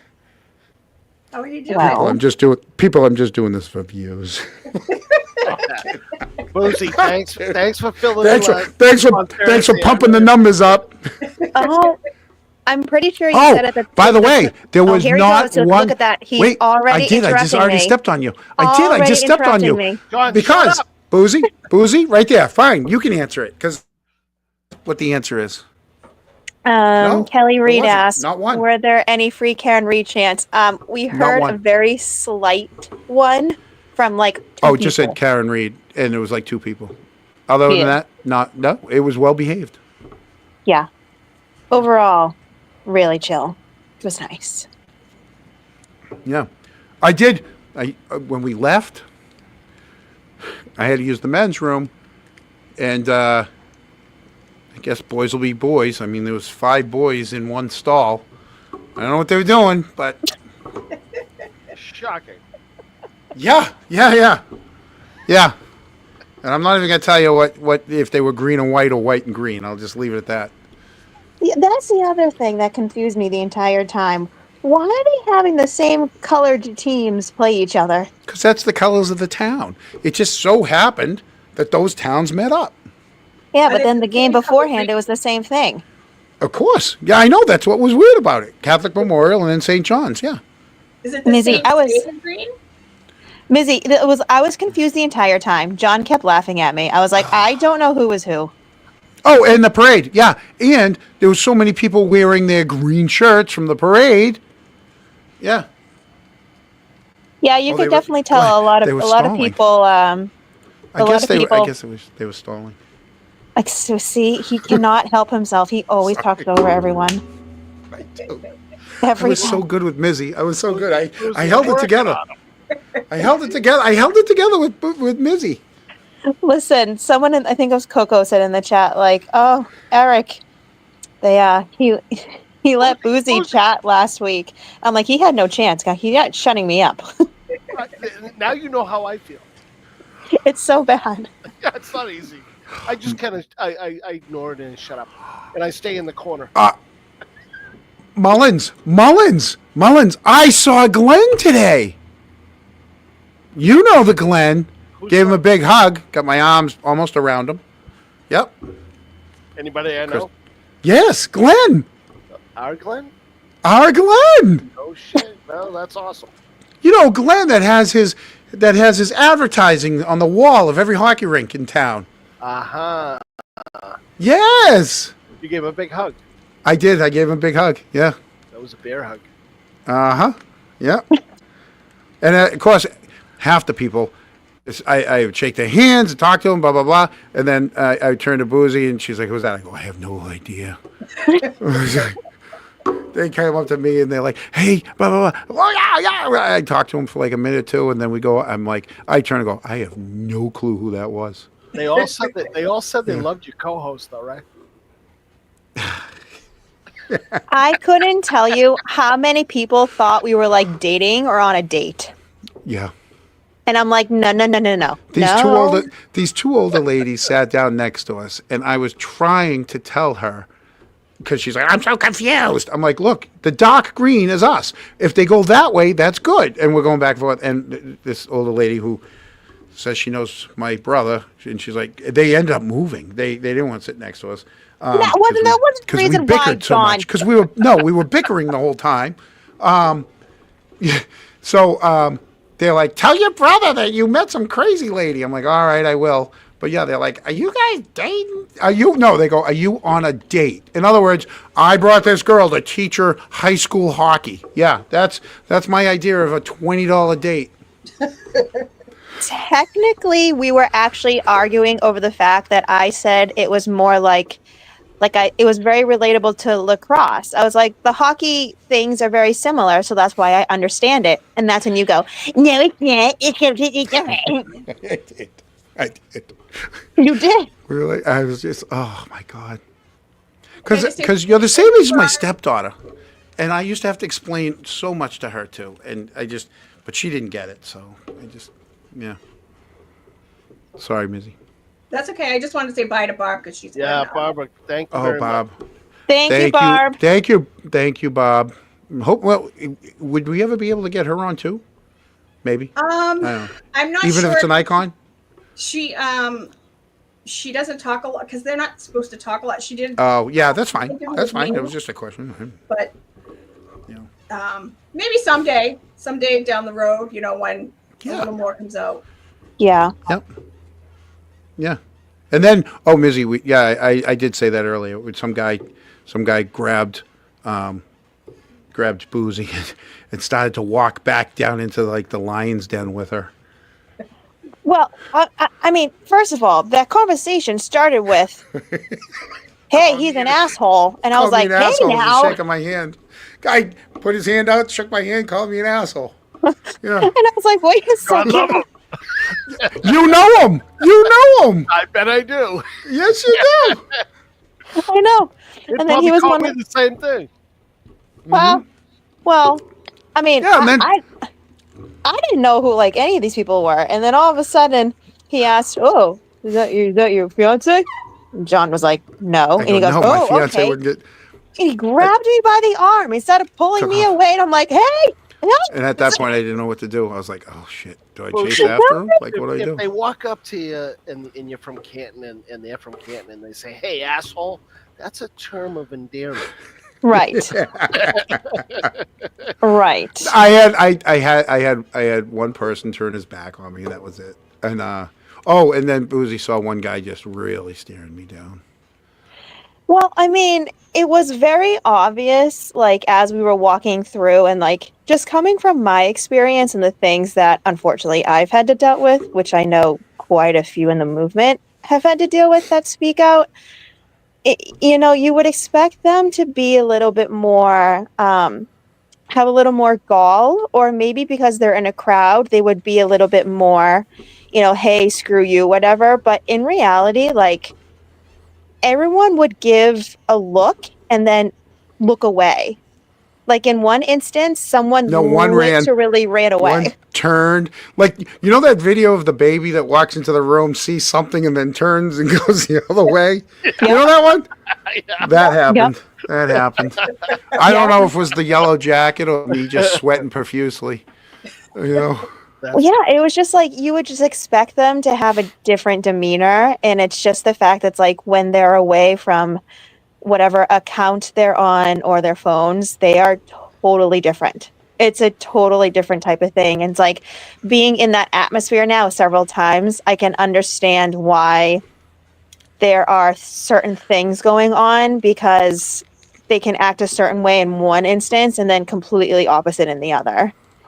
So, like, I feel for you guys that live in Canton. Mullins, I swear to God, it was like a father-daughter day out at, like, the high school game.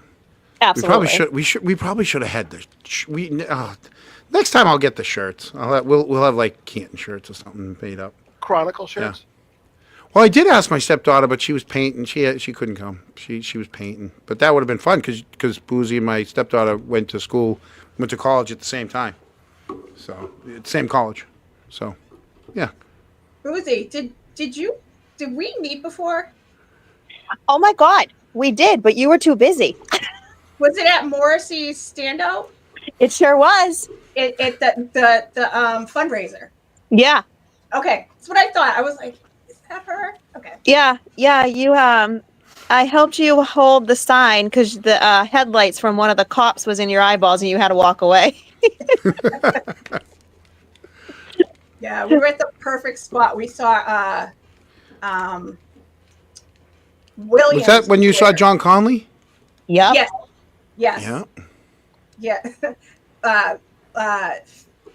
Williams' lawyer pulled in, and I was kind of quiet. I was talking to people, but I was kind of quiet. I wasn't yelling, except when Conley went by, I yelled with everybody. But so when he pulled up, it was when he was leaving, Bay, Williams' old lawyer, and I yelled, "You piece of shit!" And I started screaming, and everybody was like, "Oh my God, what's wrong? Who's that?" And I'm like, acting like there was something wrong with me. I'm like, looking at him like, you guys have been screaming stuff all the whole time. Everybody's going in. I screamed at one person.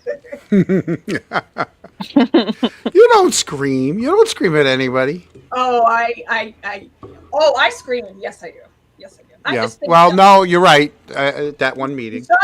You saw me yell at us. I did see it at the meeting. I saw that meeting. Yes. No problem. But everybody. Hey, that was the meeting that. Oh my God, the meeting where Dennis Sweeney almost went after him. That was a great one, Dennis. I love that. I love that meeting. No, I don't. I do. It's a Make up your mind. bad look. It's a bad look, but you know what? But Dennis, you stood up for. Nah, it wasn't you a bad stood up look for your beliefs. Dennis. But he wasn't even standing up for himself. He was standing up for all the women there. I know. Mhm. I know. That's Yep. what I'm saying. So it's a bad look on the town, but a great look for Dennis, who did the right thing. That's all we're asking people is just doing the right thing.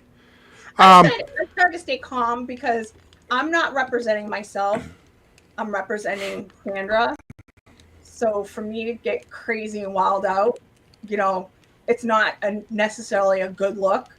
But I had sometimes I can't bite my tongue. And with McCarthy, there was no way I was going to bite my tongue that day. After he did, it was like this was the second meeting that he did it at. Oh, Your emotional outbreak at that point was well warranted. yeah, you can only take so much. Yeah, I mean, a lot of people it's like me. I can take a lot of punishment before I finally snap. I mean, it takes a lot to get me going. But once I go, and I'm going to say my piece. So seeing Dennis do what he did, seeing Mizzy what you did, I'm glad I watched it on TV and I wasn't there. Let's just say that. To the people in the chat, just so you guys know, I just want to put it out there. My fiance she's not even from Massachusetts. Okay, upstate New York. She didn't know anything about hockey at all until she met me and went to one of my hockey games, and she hasn't been back since because of an altercation I had with some kid that thought he was tough that still had his college stickers on his helmet. But that being said, she just didn't want to go. And I did. I reached out to Aunt Deb to say, hey, you want to go to the game? I thought he would be a riot to go to the game with. And it was yes. And then I said, do you want to, I reached out to Boozy, said, hey, you want to go to the game? She goes, yes. And Actually, that's not how it happened. yes, it was. I got the text. I asked him first. No, you asked him first, correct? Yeah. And then you told me, you were like dangling the motherfucking carrot. You're like, well, me and Aunt Deb are going to go to the game. I did. I said, like, you want to come with us? I did. You want to come with us? And then he something must have happened. But he didn't make it. And I mean, we all come from different. Like, literally, each one of us is coming from a different section of Massachusetts. I'm down here, she's over here, and he's so whatever happened. So it ended up being the two of us. But yeah. So that's how that went. I mean, maybe it was better just the two of us too, because I feel like a lot happened but didn't happen, and I feel like we could talk about that. We were only there for a few hours, but I'm like, oh my god, you knew every kid. You're like, that's so and so, that's so and so, that's so and so. I'm like, my head's spinning, going, where? I couldn't even get my phone up in time. I do have some pictures. Those might make the Chronicle tomorrow. I did take some pictures. Well, and not for nothing, these kids knew me too. Yes, they did. Rosie, just so you know, that John told me that you were going as the bodyguard. Oh. John needed protection. I did. Yeah, I needed to. Do you guys know my height compared to his? Yeah, but she yelled at me. So mind you, remember, I'm still getting over. Well, the cold's gone, but the voice isn't back yet. And she's like, "You need to know that I'm shorter than you, and you're not projecting, and this and that." And I'm like, and it's the two of us walking down the stairs, getting the hell out of the rink so we can be here on time for Mizzy. And I'm like, "I'm sorry, I have a cold," and yeah. So yeah, it was. You had a man cold. I do, which is way worse than a woman's cold. A man cold is like 10 times worse. And but yeah, you mumble, and you're not you're not projecting, and I can't hear you because I'm down here. And I'm like, oh geez. And then I trip a couple times, and she's laughing every time I stumble on something because I got I was wearing my boots, size 14s. They barely fit on the staircase. Am I lying? Your feet fit on the staircase. Mine didn't. I had to go down the stairs sideways. You go down 5 flights of stairs from the garden out to Causeway Street on stairs. Now you know why they all go out in like herds of people, because they're all drunk, right? And the stairs are like this wide. So they all got to lean on the guy in front of them as they go down the stairs. Well, we were walking by the Harp, which is like completely open. Because I was looking to see if with there the was windows. No, and he made a joke. He goes, "Oh, look, it's the McAlberts," and then he literally almost ate shit. Like literally tripped and almost fell. Yeah. I'm like, that's what you get. Sideways. You can't focus. You don't have pictures, do you? Not of that. When I was in college, I would get off at the Park Street station and walk up to the State House. And this one time, I was on the sidewalk, and I just kept, I'm a college kid, whatever, kept looking at this girl, and I'm looking at her, and I'm looking at her, and I'm walking. I walked right into the side of a sign, and it made such a noise. It made a noise like out of the cartoons. It went clang, clang, clang, clang, clang. And I stepped back, and she's looking, and I'm like, all I could feel is like a metal square on the side of my face, and I'm like, I can't believe I just did that. Like, yeah, I just walked right into like one of those no parking signs. Yeah. Just walking up the sidewalk like this. Yep. Bam. I feel like it's one of those situations, the taller you are, the funnier it is. Yeah. Yeah. So Eric is either getting ice or it's doing the other half. So we'll give it. But yeah, but it was boozy. What? It went into triple overtime. Oh, I know. I was keeping up to date to see what was going on. Yeah, I kept on, like, I'm coming all the way down 95, and I kept trying to update my Twitter to see if anybody was posting the results. And it's like, oh, it's still 3 on 3 for 8 minutes, and I'm like, oh my god, So I kudos to them. I mean, those are the games where it's literally a coin toss on who's going to win those games. Those two teams were so evenly matched.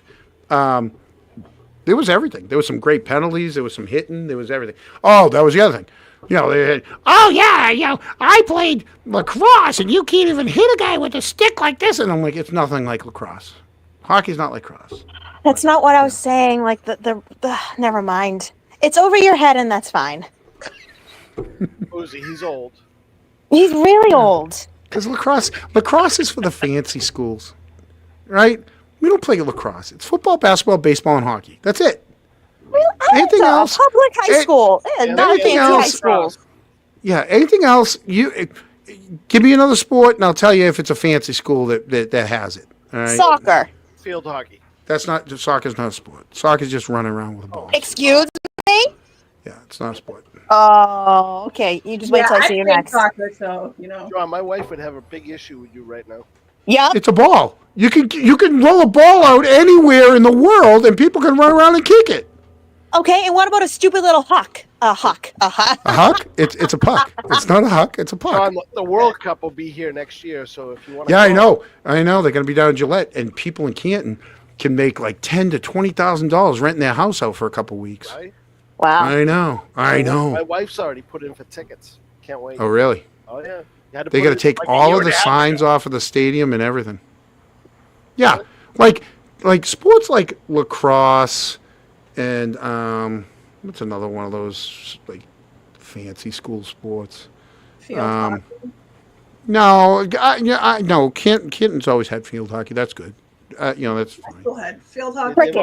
They've always been very good at field hockey. Yeah. Yeah, Canton has been very good at field hockey. Yeah. What about pickleball? That's John. How about that?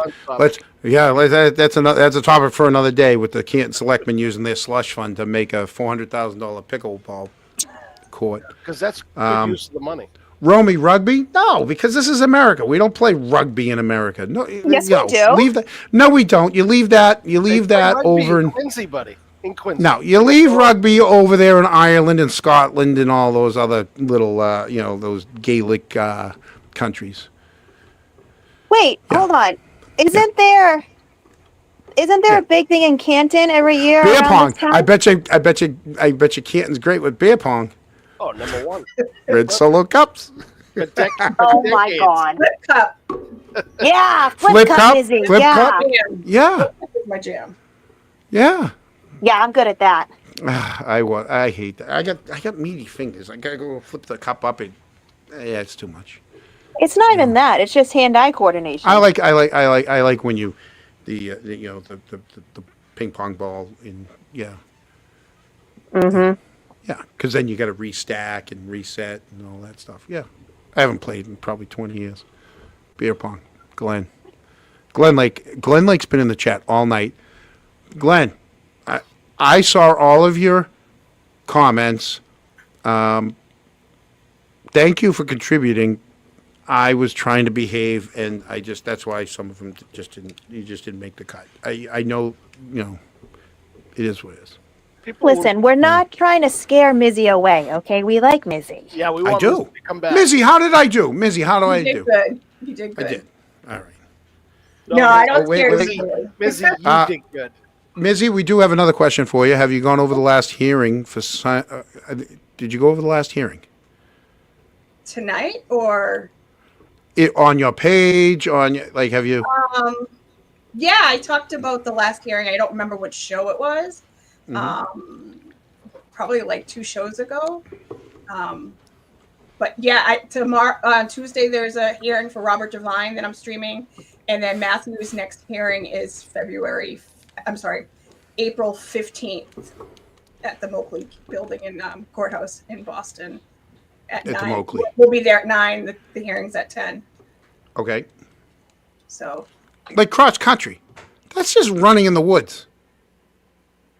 It's not a sport. That's just running, and then checking yourself for ticks afterwards. John, you try it.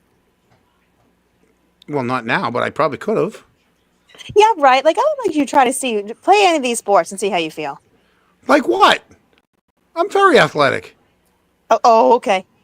I am very athletic. Walk in a straight line. What do you mean? He is in the over 50 hockey league. I box. Well, no, actually, we're the only over 50 team. There's 22 teams in the league, and we're in the finals, and we're the only over 50 team. But no, I used to box. Yeah, You box in Canton? Stoughton. Ugh. Yeah, I hear there's a couple of good boxing places that some people go to in Canton. I did, and Never mind. Pickleball is just tennis without running around. That's what pickleball is. Pickleball's tennis for people that don't want to move. Oh, so it's right up our alleys. You know, we should probably go try it. We should. You know what? The more I'm thinking about that, maybe we should have a Canton Chronicle might need a pickleball team, team. Yeah, we should get a team. We could put the banner up on the fence. Oh my God, we get the team together. Yeah, we'll get a team. Bring the van. Wait. We'll bring the van. Did they build it? Like they already built the pickleball thing? So I think they're going to. Use their slush fund to pay for it. Oh, so they haven't built it yet, though. That's insane. No, there is one. No, there is one built in Canton, though, right? Didn't they do one down in Ponkapog? I think there's one in Ponkapog, or down somewhere at the other side of town. But this one is going to be Canton's the got like 19 golf courses, so we need more than know. one pickleball. golf. Golf's not a sport either. Stop it. By the way, that's golf's my not a sport. I mean, that's my question, too, because you don't need a dedicated pickleball court. You can just use a free gymnasium and just tape it off. You know, like you don't need a whole ass like pickleball court. There's going to be a free gymnasium at the new middle school. Okay, see? Ooh, yeah, We can put pickleball right there. cornhole is a sport. Oh, really? Yeah. Although I did see on ESPN, and I'm not making fun of him because the guy was amazing. He had like no legs, small little arms. He could barely hold the cornhole bag, but he got it in every friggin'. And he had the T-shirt on with like all like Aubuchon hardware. You know, like he was sponsored, and it was on ESPN, and he was going against an able-bodied person. And every time he'd go like this, and it was like bam, bam, bam, and you're like, well, that guy's making some good money, you know, just playing cornhole for a living. You're jealous. That's a sport. I am. Yeah. I'm jealous of a lot of people. I'm so jealous of a lot of people. Look, I got demonetized last week because I swore when I realized that Boozy was like double our numbers within like 2 weeks of being on the platform. Right? Yeah. Mizzy, don't even tell me how many you have on yours. Go ahead, Mizzy. How many you got on your YouTube? I only have like 14. No, I have 18. I'm close to beat. I need 200 more to beat 2,000. Oh, well, you're right there with me then. I think about 21. I don't know. Oh, where me? Well, we, Eric, we need to get Mizzy's YouTube into our chat so we can get more subscribers, more notifications. All that. Yeah. I'm not in Mary's- there anymore, so someone post it. Mary, is that the rule? Does anyone know what the rule is on why they, I got my $5 tonight, so I mean that's good. Well, $2.50, right? They take half. You can't swear until 9 minutes into the show. Is that? I never read any of the friggin' rules on this YouTube thing. I'm winging it. No, I honestly think it's because they probably thought you were coming at me. Oh, Because you were kind of mean, and then I just gave it back to you at the I end. wasn't kind of mean. You didn't have to throw it in my face there. How many people you have? Boozy, Listen. I wasn't even on Thursday, and he was mean to me. See? Yeah. No, you could have been on. You but you were and Gary, mean. both of you guys wussed out. I should have just had Mizzy on. Listen, Mizzy Yeah. would have come on. Mizzy would have come Yeah, on. she would have. I Yeah. wrote a statement. Time. Yeah. What? Oh, wait a minute. So there's a fundraiser. Kelly, what's the fundraiser? What kind of Well, fight see, are we here's the doing here? thing. If you're going to make fun of Taylor Swift in front of me, I'm going to come at you. Taylor Swift. Here's another pet peeve. Don't be playing Taylor Swift at a high school hockey tournament. come. That was the greatest thing ever. That was so. I was like, you belong with me. Yeah. I'm like, okay, check. We got to go. Yeah, That's but it. It's I'm because of thinking all those- response. If they played like Bad Blood, I think that would have been appropriate. Oh my They God, went yeah. from White Stripes, oh, right into Taylor Swift. I was like, Yeah. yeah, I don't think that's Yeah.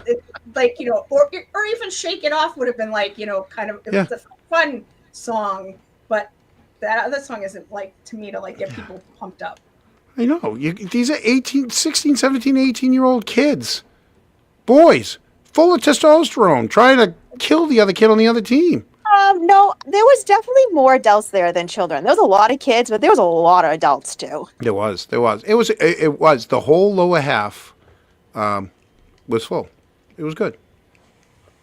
Like I said, even though Canton didn't win, I think it was good for the town. With everything that's been going on, the town needs some good stuff. Yeah. That's why when I spoke to the guys who were doing the audit, and I don't have a dog in the fight. I don't live in Canton. I said I'm not gonna, because like I said, I was there for when they had that thing. I went up to him and just said, I'm not trying to influence you guys if you get hired, but if you do, please do a good job. I said, the people of Canton need you guys to do a good job. They need some, they don't have any trust in the police department anymore. And there needs to be some trust brought back into this. There needs to be some healing in this town. And they need you guys to do a good job. So please do a good job. And they said, if we get hired, we're going to do the job that we're hired for. But who knows? We're going to know in a couple of weeks. Yeah, isn't it supposed to be the first? Yeah, aren't they? I have my fingers crossed. All right. Yeah, well, yeah. You never know what comes out between now and then. Yeah. You never know what comes out between now and then. That's all I got to say. You know what? You were so right on that. There's no trust in the police department as a whole. And we heard earlier tonight, Eric basically said, there is a lot of good cops in this town. Good and brave cops. Good, yeah. And because of just the actions of a couple, we should... I don't know. It's almost as if, like when people say, I'm afraid to call 911 and this and that, it's because they see when people go up to the police station and you see how turned off they are. Like, they can't even smile at people. Like, how... Boozy, you heard me say today, smile effing. Like, how hard is it to walk up to the window, hi, how can I help you? Knowing that, you got to grit your teeth, and you know what? Because that's what you signed up for. Yeah. You signed up to serve and protect the community. Part of that is serving the community. Okay, that means taking their complaint, smiling at them, letting them feel as if you care, telling them, we are going to look into this, right? And then they go out the door. And then as soon as they leave, if you want to go and yuck it up with your buddies going, can you believe? Go ahead. But at least put on the show for the people. It has to come from the top. The temperature needs to be brought down. And that's one of the biggest problems. They aren't taking the initiative to bring the temperature down. There are people, like you said, that are afraid to call them. I've talked to a bunch of them. They don't know what to do if something goes down. And they're all taxpayers. You shouldn't be afraid to call your police because of everything that's going on. And for them not to bring the temperature down too. You know why they're afraid? It's not that they're afraid to call the police. They're afraid of which one's going to show up.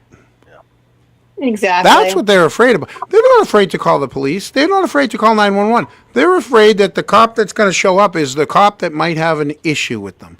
And a cop that's not going to do the right thing, that's going to just go through the motions because they're not, like someone just said a couple minutes ago, it's called being professional. You know what? You take the good with the bad.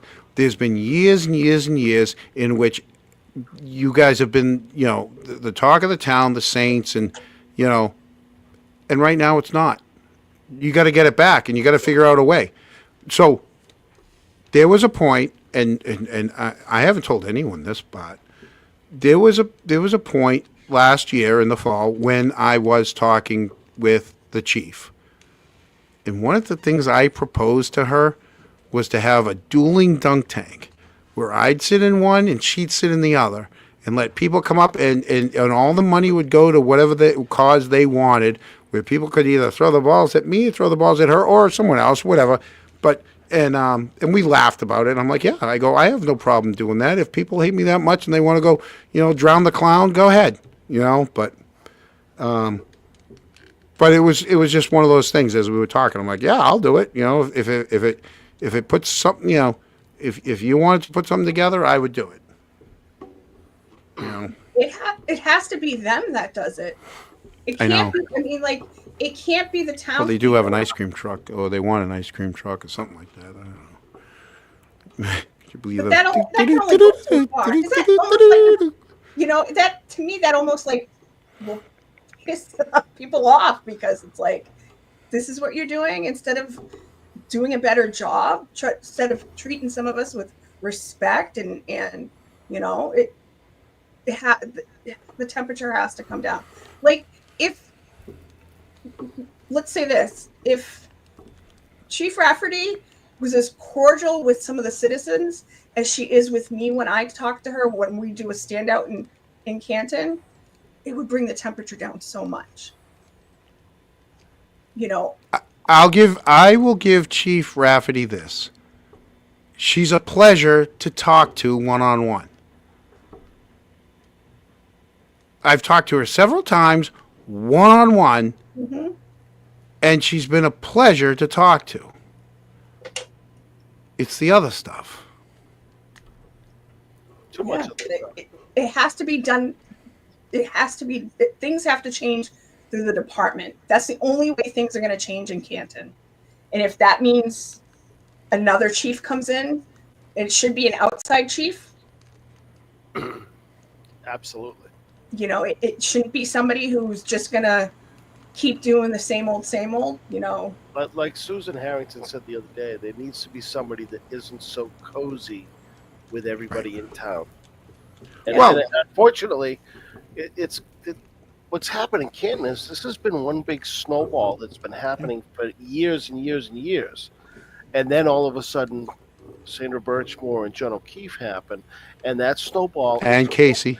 And Casey. It's so big now that it's overwhelming. And unfortunately, the only way that's going to change is to bring an outsider in and put everybody at ease. Yeah. Eric, you weren't here the other night, but Boozy and I went through John Conley and Susan Harrington's candidate night. And she would give her answer, and she gave, the reasons why she felt the way she did. And, and that's what we need. We need people that will get up there and at least explain to people why they're making the decisions they are for the town. Other than just, I believe, everything should come within, and she's been here for 30 years, so we're just going to continue to go through with it. Right. John, I'm not sure, but I think Gary Titus might want to join us. Well, he's got the link. If he paid attention, he could have gone into the link. So you're saying that link is still good? That link is still good, Gary. Come on in. Or Gary. anyone. I'm waiting for the day that somebody... Warm. I'm waiting for the day that Big Daddy decides he wants to come on and, I'd love to have Big Daddy on. He's a good man. Yeah, saw him today. Well, that's the thing that I was saying. I was like, the people that are representing the town right now do not know how to do, like, media relations or publicly speak, or like Mizzy touched upon, like trying to like calm the flames. Like everything we've been seeing, it's just getting worse and worse. Like, I'm sorry, but Helena saying LOL, no tampering here. Yeah, that's so funny. We're talking about a murder. That's so funny. Yeah. Yeah, how hysterical is that? In Like- a post that was meant for the assistant district attorney. And that just goes to show, it's like, what else are they saying behind the scenes? And they may be really nice and calm one-on-one, but from what I've seen, they're kind of jerks when it comes to them as a group. Like when they're dealing with a group of people and there's a group of them, they're not so nice. When they think nobody's looking. They're not so nice. Right. But also, like, taking things like, you know, they didn't take Sandra's case serious. They didn't take John's case serious. But they, with rubber duckies, Mm-hmm. did this crazy, insane, you know. 6 months. Yeah. They didn't investigate Sandra's case that long. They didn't investigate. I mean, I know they were taken off both of those cases, but, you know, from what I've heard about Sandra's case in Canton PD, that every person who's seen the photos of Sandra knew she didn't do that to herself. And some of the officers who were on scene didn't agree with it. Mm-hmm. Got that tip, and other people got that same tip. So it's like they need like a PR firm to come in to teach them. They have a PR firm. They hired a PR firm. Well, they need to fire. In the last, they just had a meeting in which they talked about how much money they paid for that PR firm. But once again, so Tuesday night, they're going back to in-person town meeting, select board meetings. Finally, actually, all the meetings are going back to in person. Finance committee should be back in person. I mean, that's the thing. When you watch some of these meetings, that in the past, if you were a person in the town that had a question on one of those items, you know, you knew that, oh, I got to go down to town hall, or I got to go to wherever the meeting was, Pequot side, you know, whatever, the library. At least you knew that you could at least get your question out or be heard for, you know, on that subject. But once they went to Zoom, you can't even trust that they're going to recognize you. You could have sat there in the background with your hand raised the whole time. Oh, sorry, I didn't see you. I watched it happen with the planning board, McCarthy. I think it would have been different if they switched it for like a week or two, or like what they do two a month. They did it every other week. It's every other Tuesday. Yeah. Yeah. So if we had done it bring down the temperature a little bit, and then went back. How long has it been going on for? Like what, 6-7 months now? July. It was the end of July. So that's ridiculous. And the blame was. The blame was because somebody went up and rang his doorbell. Because they were Zooming, someone rang his doorbell. Yeah, I know the story. And they said, well, that didn't really help much, and then they never came back. All because somebody rang Mike Loughran's doorbell. And like this comment right here, the world is watching. Yeah. But the powers that be don't seem to care that the world is watching. That's part of the problem. Yep. Oh, and by the way, who knew that John Conley was having his daughter's birthday party in the middle of his Zoom meeting for a select board meeting? One of his answers the other night was, my daughter came over. It was her birthday, and she's like, "Dad, what's going on outside?" And I said, "Oh, they're not mad at you. They're mad at me." What are you doing? You're multitasking your Zoom meeting for the select board, running the town, and your daughter's birthday party? Yeah. Yeah. The answers just don't match what's really going on in real life. And that's exactly the reason why during that last, thing with him and Susan, he was more blubbery. Blah, blah, blah, blah, because he's not good at answering things on the spot. He's not, it's not his thing. He's back room politics. Yeah. And it's 2025. Those days are done. All right. Anyone can fix a pothole. All right. Anyone can fix a street sign or someone's mailbox that got hit by something. All right. That's small stuff. Well, to blame social media for the problem that's going on in Canton, this social media is not going anywhere. It's not the problem. The people are the ones that bring the issues to social media. They're not the problem either. They're the ones that want to talk about the problem. Right. Social media has just put a spotlight on the issues. It's not the, it's not the causality of it. It's putting a spotlight on it. And that means you need to fix the problems.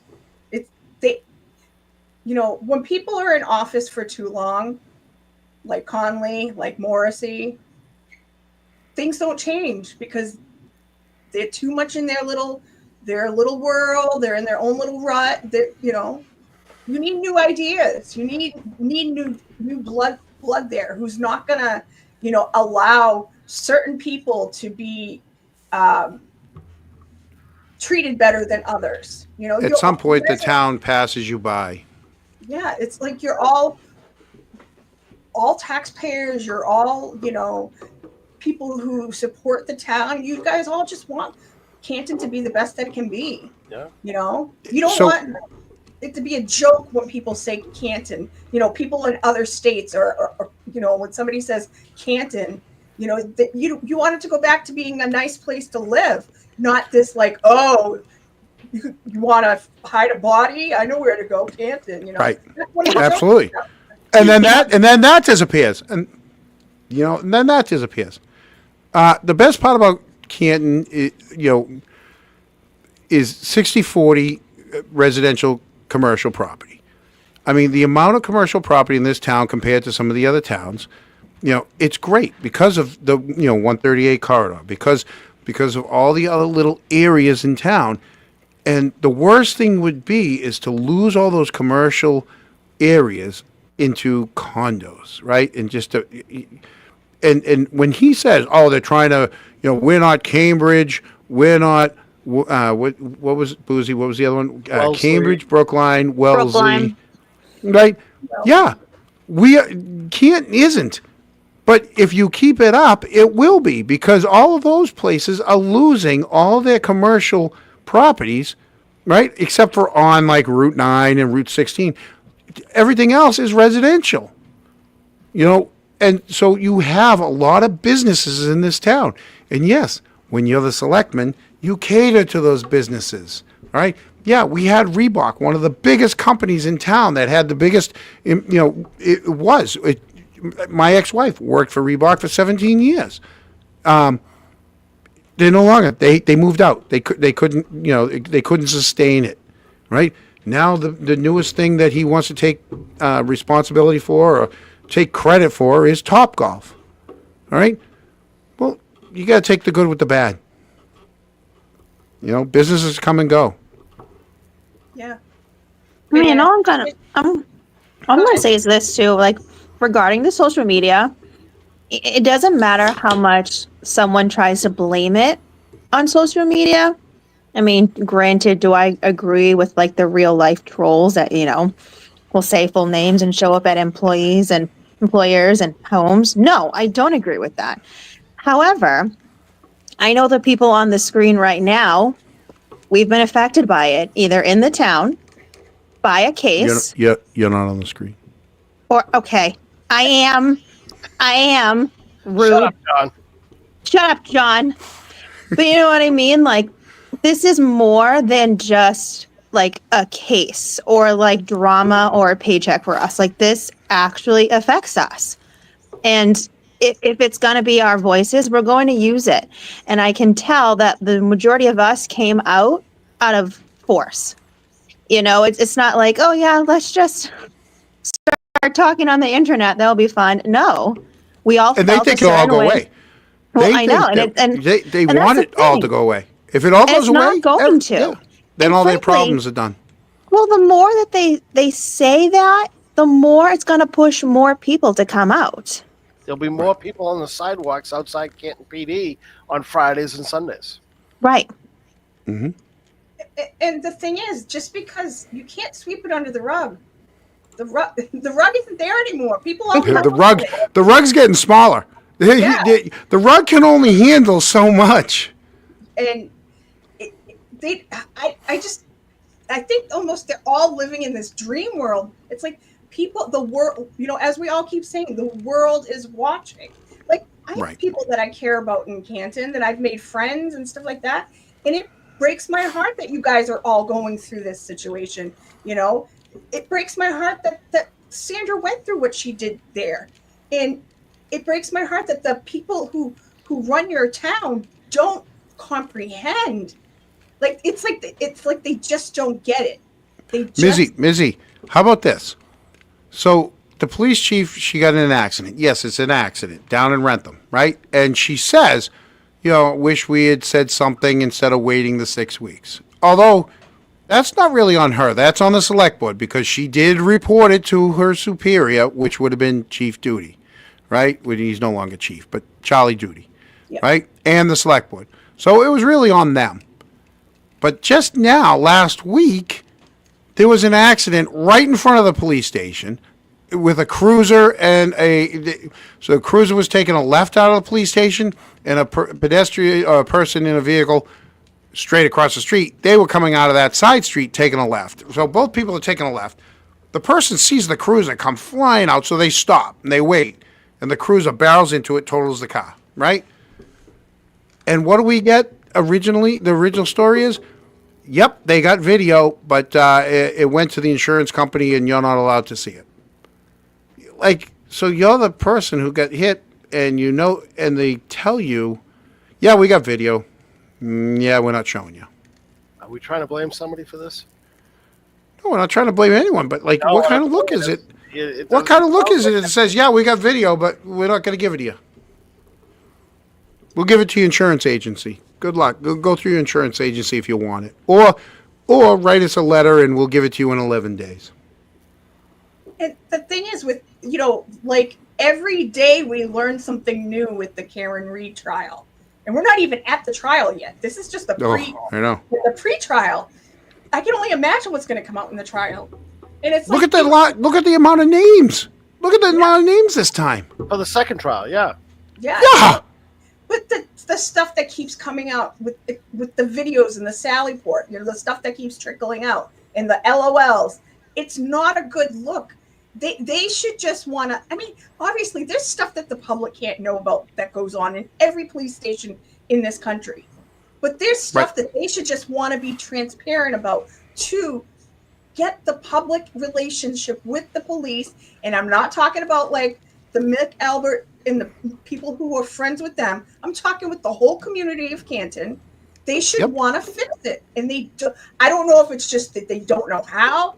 And like you said, the snowball is just too big and it's gotten away. Horse has left the barn. Yeah. Yeah. Yep.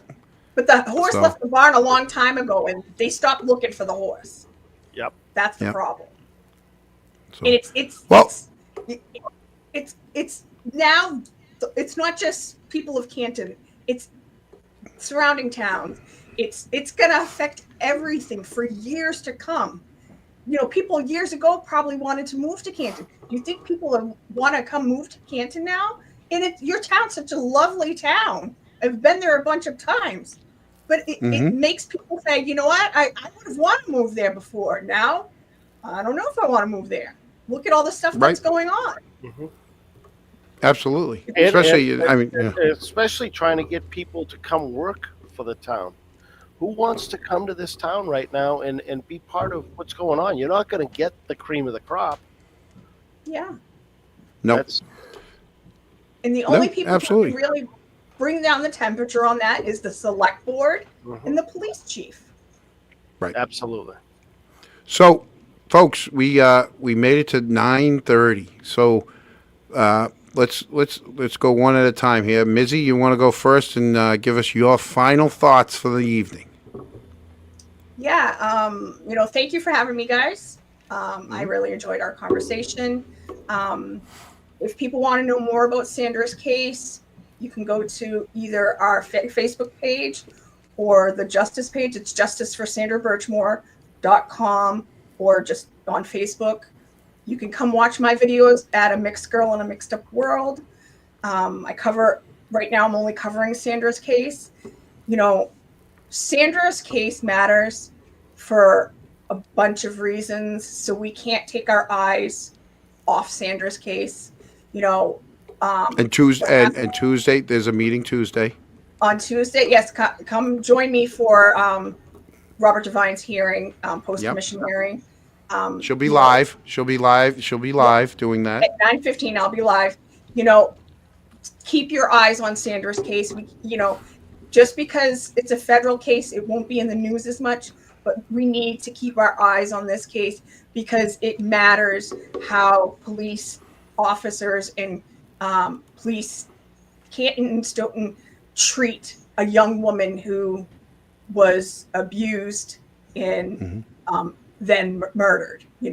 It matters because this is your community, they're your officers, and it's your state police, and it's your DA's office.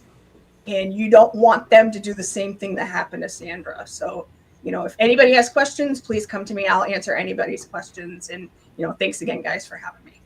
Thank you so much, Mizzy, Really and we hope to have you back on. Yeah, I'll come back. Thank you, Mizzy. Good night. Yay!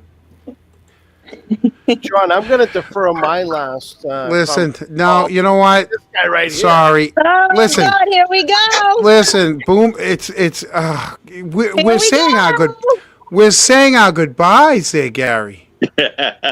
Gary, what's your final thought of after you watched the show and came on right as we're saying goodbye? What's your final thought? We'll give Gary a half hour.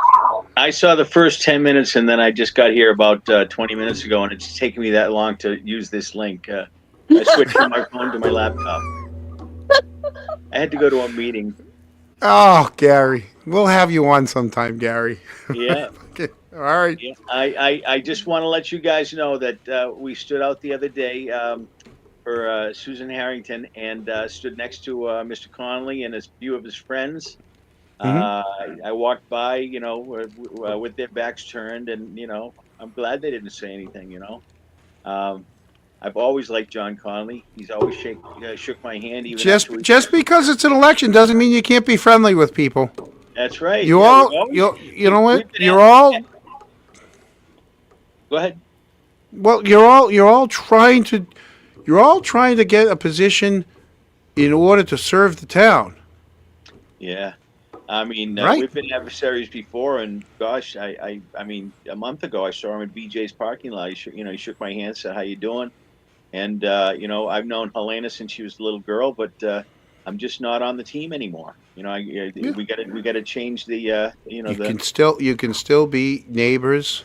Yeah. It's just somebody else. It's now somebody else's turn. That's all.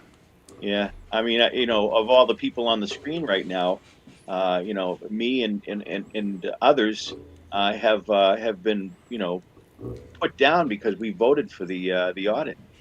Ever since we voted for the audit. I mean, I had a policeman who goes to the gym with me, and the first time I saw him at the gym after I voted for the audit, didn't say a word. Doesn't have. I mean, he's a little ball of anger. And I was very surprised because, I've used his company to do work, for me. Right. Yeah. Well, Hi, Boozy. Nice to meet you, by the way. Hi, Gary. So nice to Gary, see you without your Jello. Look, there he goes, talking over me again. You would have met a Thursday night if you'd just come on. Boozy, he can't help himself.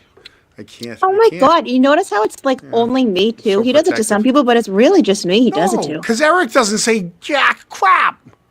Oh, I can't. I don't get a chance to. Dude, you're over there. You're 6 bathroom trips tonight. Maybe.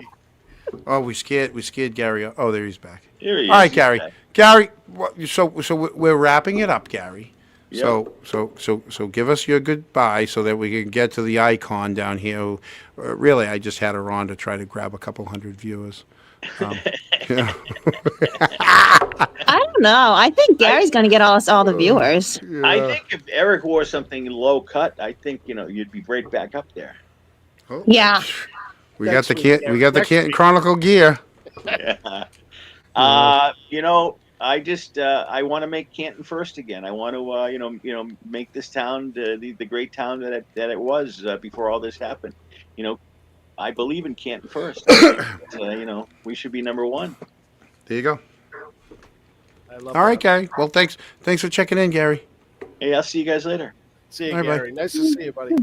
There we go. I got rid of him too. Oh my God. I can't. I love saying anything I want after I click someone off. Oh, well, yeah. It's like earlier, you're like, oh, thank God she didn't hear at the beginning. Bitch, I'm Oh, God. rewinding that shit so I can hear exactly what you said. I can't wait to go upstairs and I get to hear from Mullins all the crap I've done wrong in the last 2 hours. Yeah. All right, Booze, you're up. Listen, I'm very proud that neither one of us copped a charge today. That was awesome. We did great. That's good. I know. I think we did great. I don't know what else you want me to say. No, I just, you had a good time, right? I mean, yeah, it was very, very interesting. Every time I'm around the bunch, I learn more. I'm very into the whole behavior pattern recognizing, and it's interesting. It's very, very interesting. So get ready, Dixie. Oh, you're screwed. I know. She hasn't come you're down scared. once. She has come down to change the laundry, but she hasn't come over to like give me the look. So I do. I know I'm screwed. It is what it is. That's what happens when you try to make some jokes. I really like the black screen we're looking at right now, by the way. Oh well, let's see. We could have done that. Yeah, I know. Oh, wait. He's still a rookie. I know. Why won't that do? Oh, I know why. Because you can't do that. Oh no, we don't want that. Jesus Christ! I'm like Mike Crawford all of a sudden. Jesus Christ! There we go. That's not nice. Sorry, Oh, no, Craw. don't make fun of Sorry, him. Craw Daddy. I love you. I love you, Mike. Is he still on right now? It's like 9:30. It's probably past his bedtime. He's got to walk some dogs in the morning. I did watch some of it. It was really good. Mark course he is. Bettero was very spicy. You can tell he's been hanging on to some things, and there was a lot of things he couldn't speak about. But yeah, Can you give us give us the cliff notes? What was the topic on? It was mainly more like a question and answer type of thing. Yeah, so he was just like answering questions and like some things that he's like specifically could not speak about. Obviously, it's attorney-client privilege, even though he wasn't an attorney. But he can't talk about the feds. He can't talk about certain aspects of the case. But he was very gung ho in talking about the fact that he absolutely shouldn't have been allowed to go onto the team because having like 5 attorneys.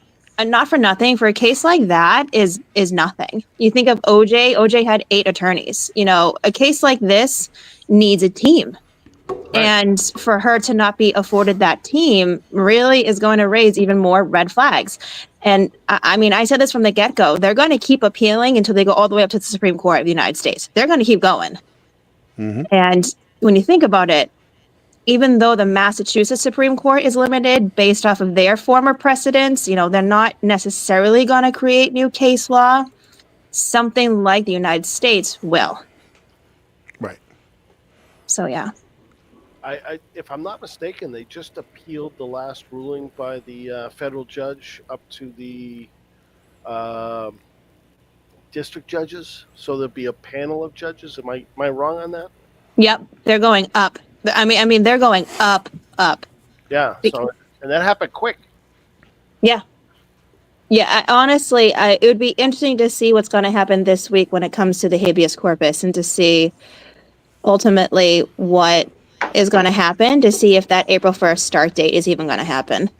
And for those of us that, have the brain of a pea, habeas corpus means? I'm just going to say the fancy word, habeas corpus. By the way, they might not know it, but Mizzy and Gary are back on the screen. There you go. Hi, guys. Because you guys never left. Oh, my God. Welcome John! back. Welcome back, guys. I usually wait till the show's totally over, and sometimes you talk with the after. Oh, and yeah. Oh, my God. We usually do that, but Gary clicked in right at the freaking end, and so Gary, watch. We'll do that. Let's do that right now. Bye, Gary. No, we're getting rid of you, Gary. There we go. See you in the All right. green room. So there goes Gary. I did not know that I was on All the right. screen. I know. I snuck you up because you weren't looking. At least I was in the chat. Yeah. So all right, everybody. Oh, Eric, your turn. Eric, your turn. I just, I'm super proud of the Canton High School hockey team. To make it again to the finals, win or lose, what an accomplishment. And they're a bright spot. They're a bright spot in the Canton community right now, and couldn't be more happy for them. That program is awesome. That's how I'm going to end with it. I'm ending with Canton. The Canton High hockey has never let us down. It's Shulman is. He has to be now. I mean, everybody's always says the legendary Coach Smith, right? Right. Donnie Smith was the legendary coach, and I'll tell you right now, I think it's Shulman. Shulman now has got to be the best Canton High hockey coach Canton has ever had. And I'll just leave it at that. All right? Well, I'm glad you mentioned him in the same breath as Donnie Smith. Donnie Smith was amazing. He was a great coach, but I'll tell you right now, Shulman is the greatest coach at Canton High, and I hope they have him for as long as he wants to coach, because that program is amazing. Thank you, Mizzy. Thank you, Booze. Mizzy, thank you so much. Thank you, Boozy. Gary, thank you, Gary. Gary, hang tight in the green room. We'll get you in a minute. And thank you for the 14 people that watched us tonight. Thank you, Mullins, with the wrench. Thank you, Boozy, with the wrench. I saw Boston. Brandy real quick. It's Okay. a little quiet, but Well, I'm not going to thank her if she didn't do anything. I'll tell you right now, Brandy. If you didn't, Brandy, just because you got your T-shirt, and and you didn't make any comments, I'm not thanking. I'm scrolling it as fast as I can. Okay, we also need to be able to understand this is a big weekend for Boston. St. Patrick's Day, lots of Irish. Okay, give her a frickin' bone. She probably had a little too much corned beef. And thank you, Coco, for the $5. It's really $2.50, but maybe in about 15 days I'll get that $2.50. I'll get a coffee. So there you go. Hey, John, right? good job being in the show when we have our most viewers. Nice job. I know. You know why? Because I've gotten text after text from a viewer. When is this show over? How long is it going to be? What else are you guys going to talk about? Like, literally.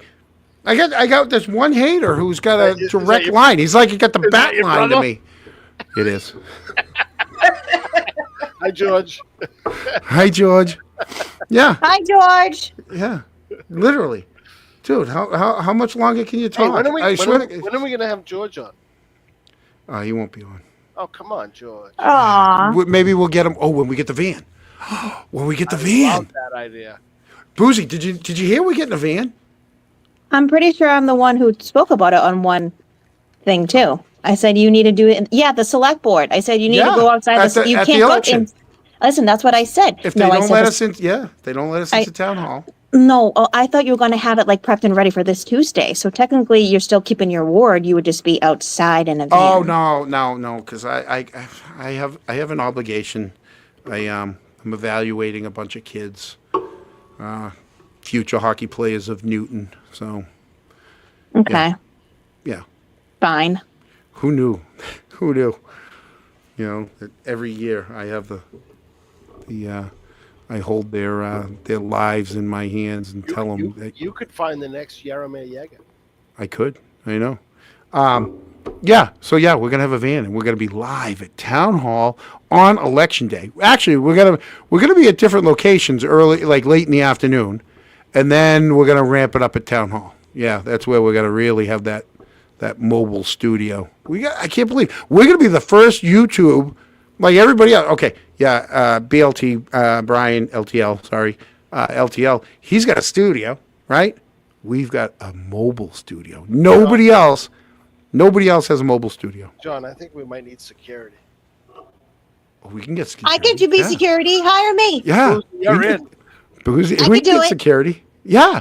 We'll get sunglasses and little earpieces. I was saying this before. You got to watch out for the short ones, right?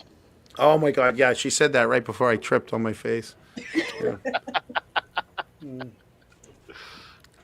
I actually almost lost her at one point. I didn't want to tell her.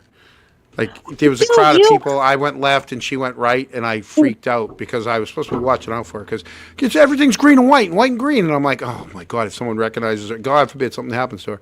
She went over that way, so I'm like, Jesus Christ. Yeah, just and get close. I was like, hello? Where Now, you go? well, because here's the thing, and Mullins knows. I mean, I have her hand everywhere we go, like because. Not because I'm romantic, because if I'm holding her hand, I know where the freak she is. She can't get far away. It's like having a little leash. So, She's Yeah. going to have to be part of the security crew. no. She's security, all right. She's high powered security right there. So yeah, no, we're gonna built-in kitchen and gun range. So. But okay, thank you. We 9:46. It was supposed to be 9:30, but thank you everybody that did watch us, all 17 of you. And we'll see you next Sunday night, unless I get all froggy and decide I want to jump on for something else that's happened during the week in Canton. Because every week something happens. So thank you, Mizzy. Say goodbye. Thank you for having me. Eric, Thanks, say goodbye. everybody. See Boozy, everybody say later. goodbye. Oh, wait. Gary, say goodbye. Bye. We should just keep bringing them back and forth from backstage. Remember when they used to do that to Matt Damon? Happy birthday to every show. I know. All John, right, bye everybody. We've already Yeah, said goodbye. It's Night, time to go. everyone. I'm ending it. Here we go. Good night.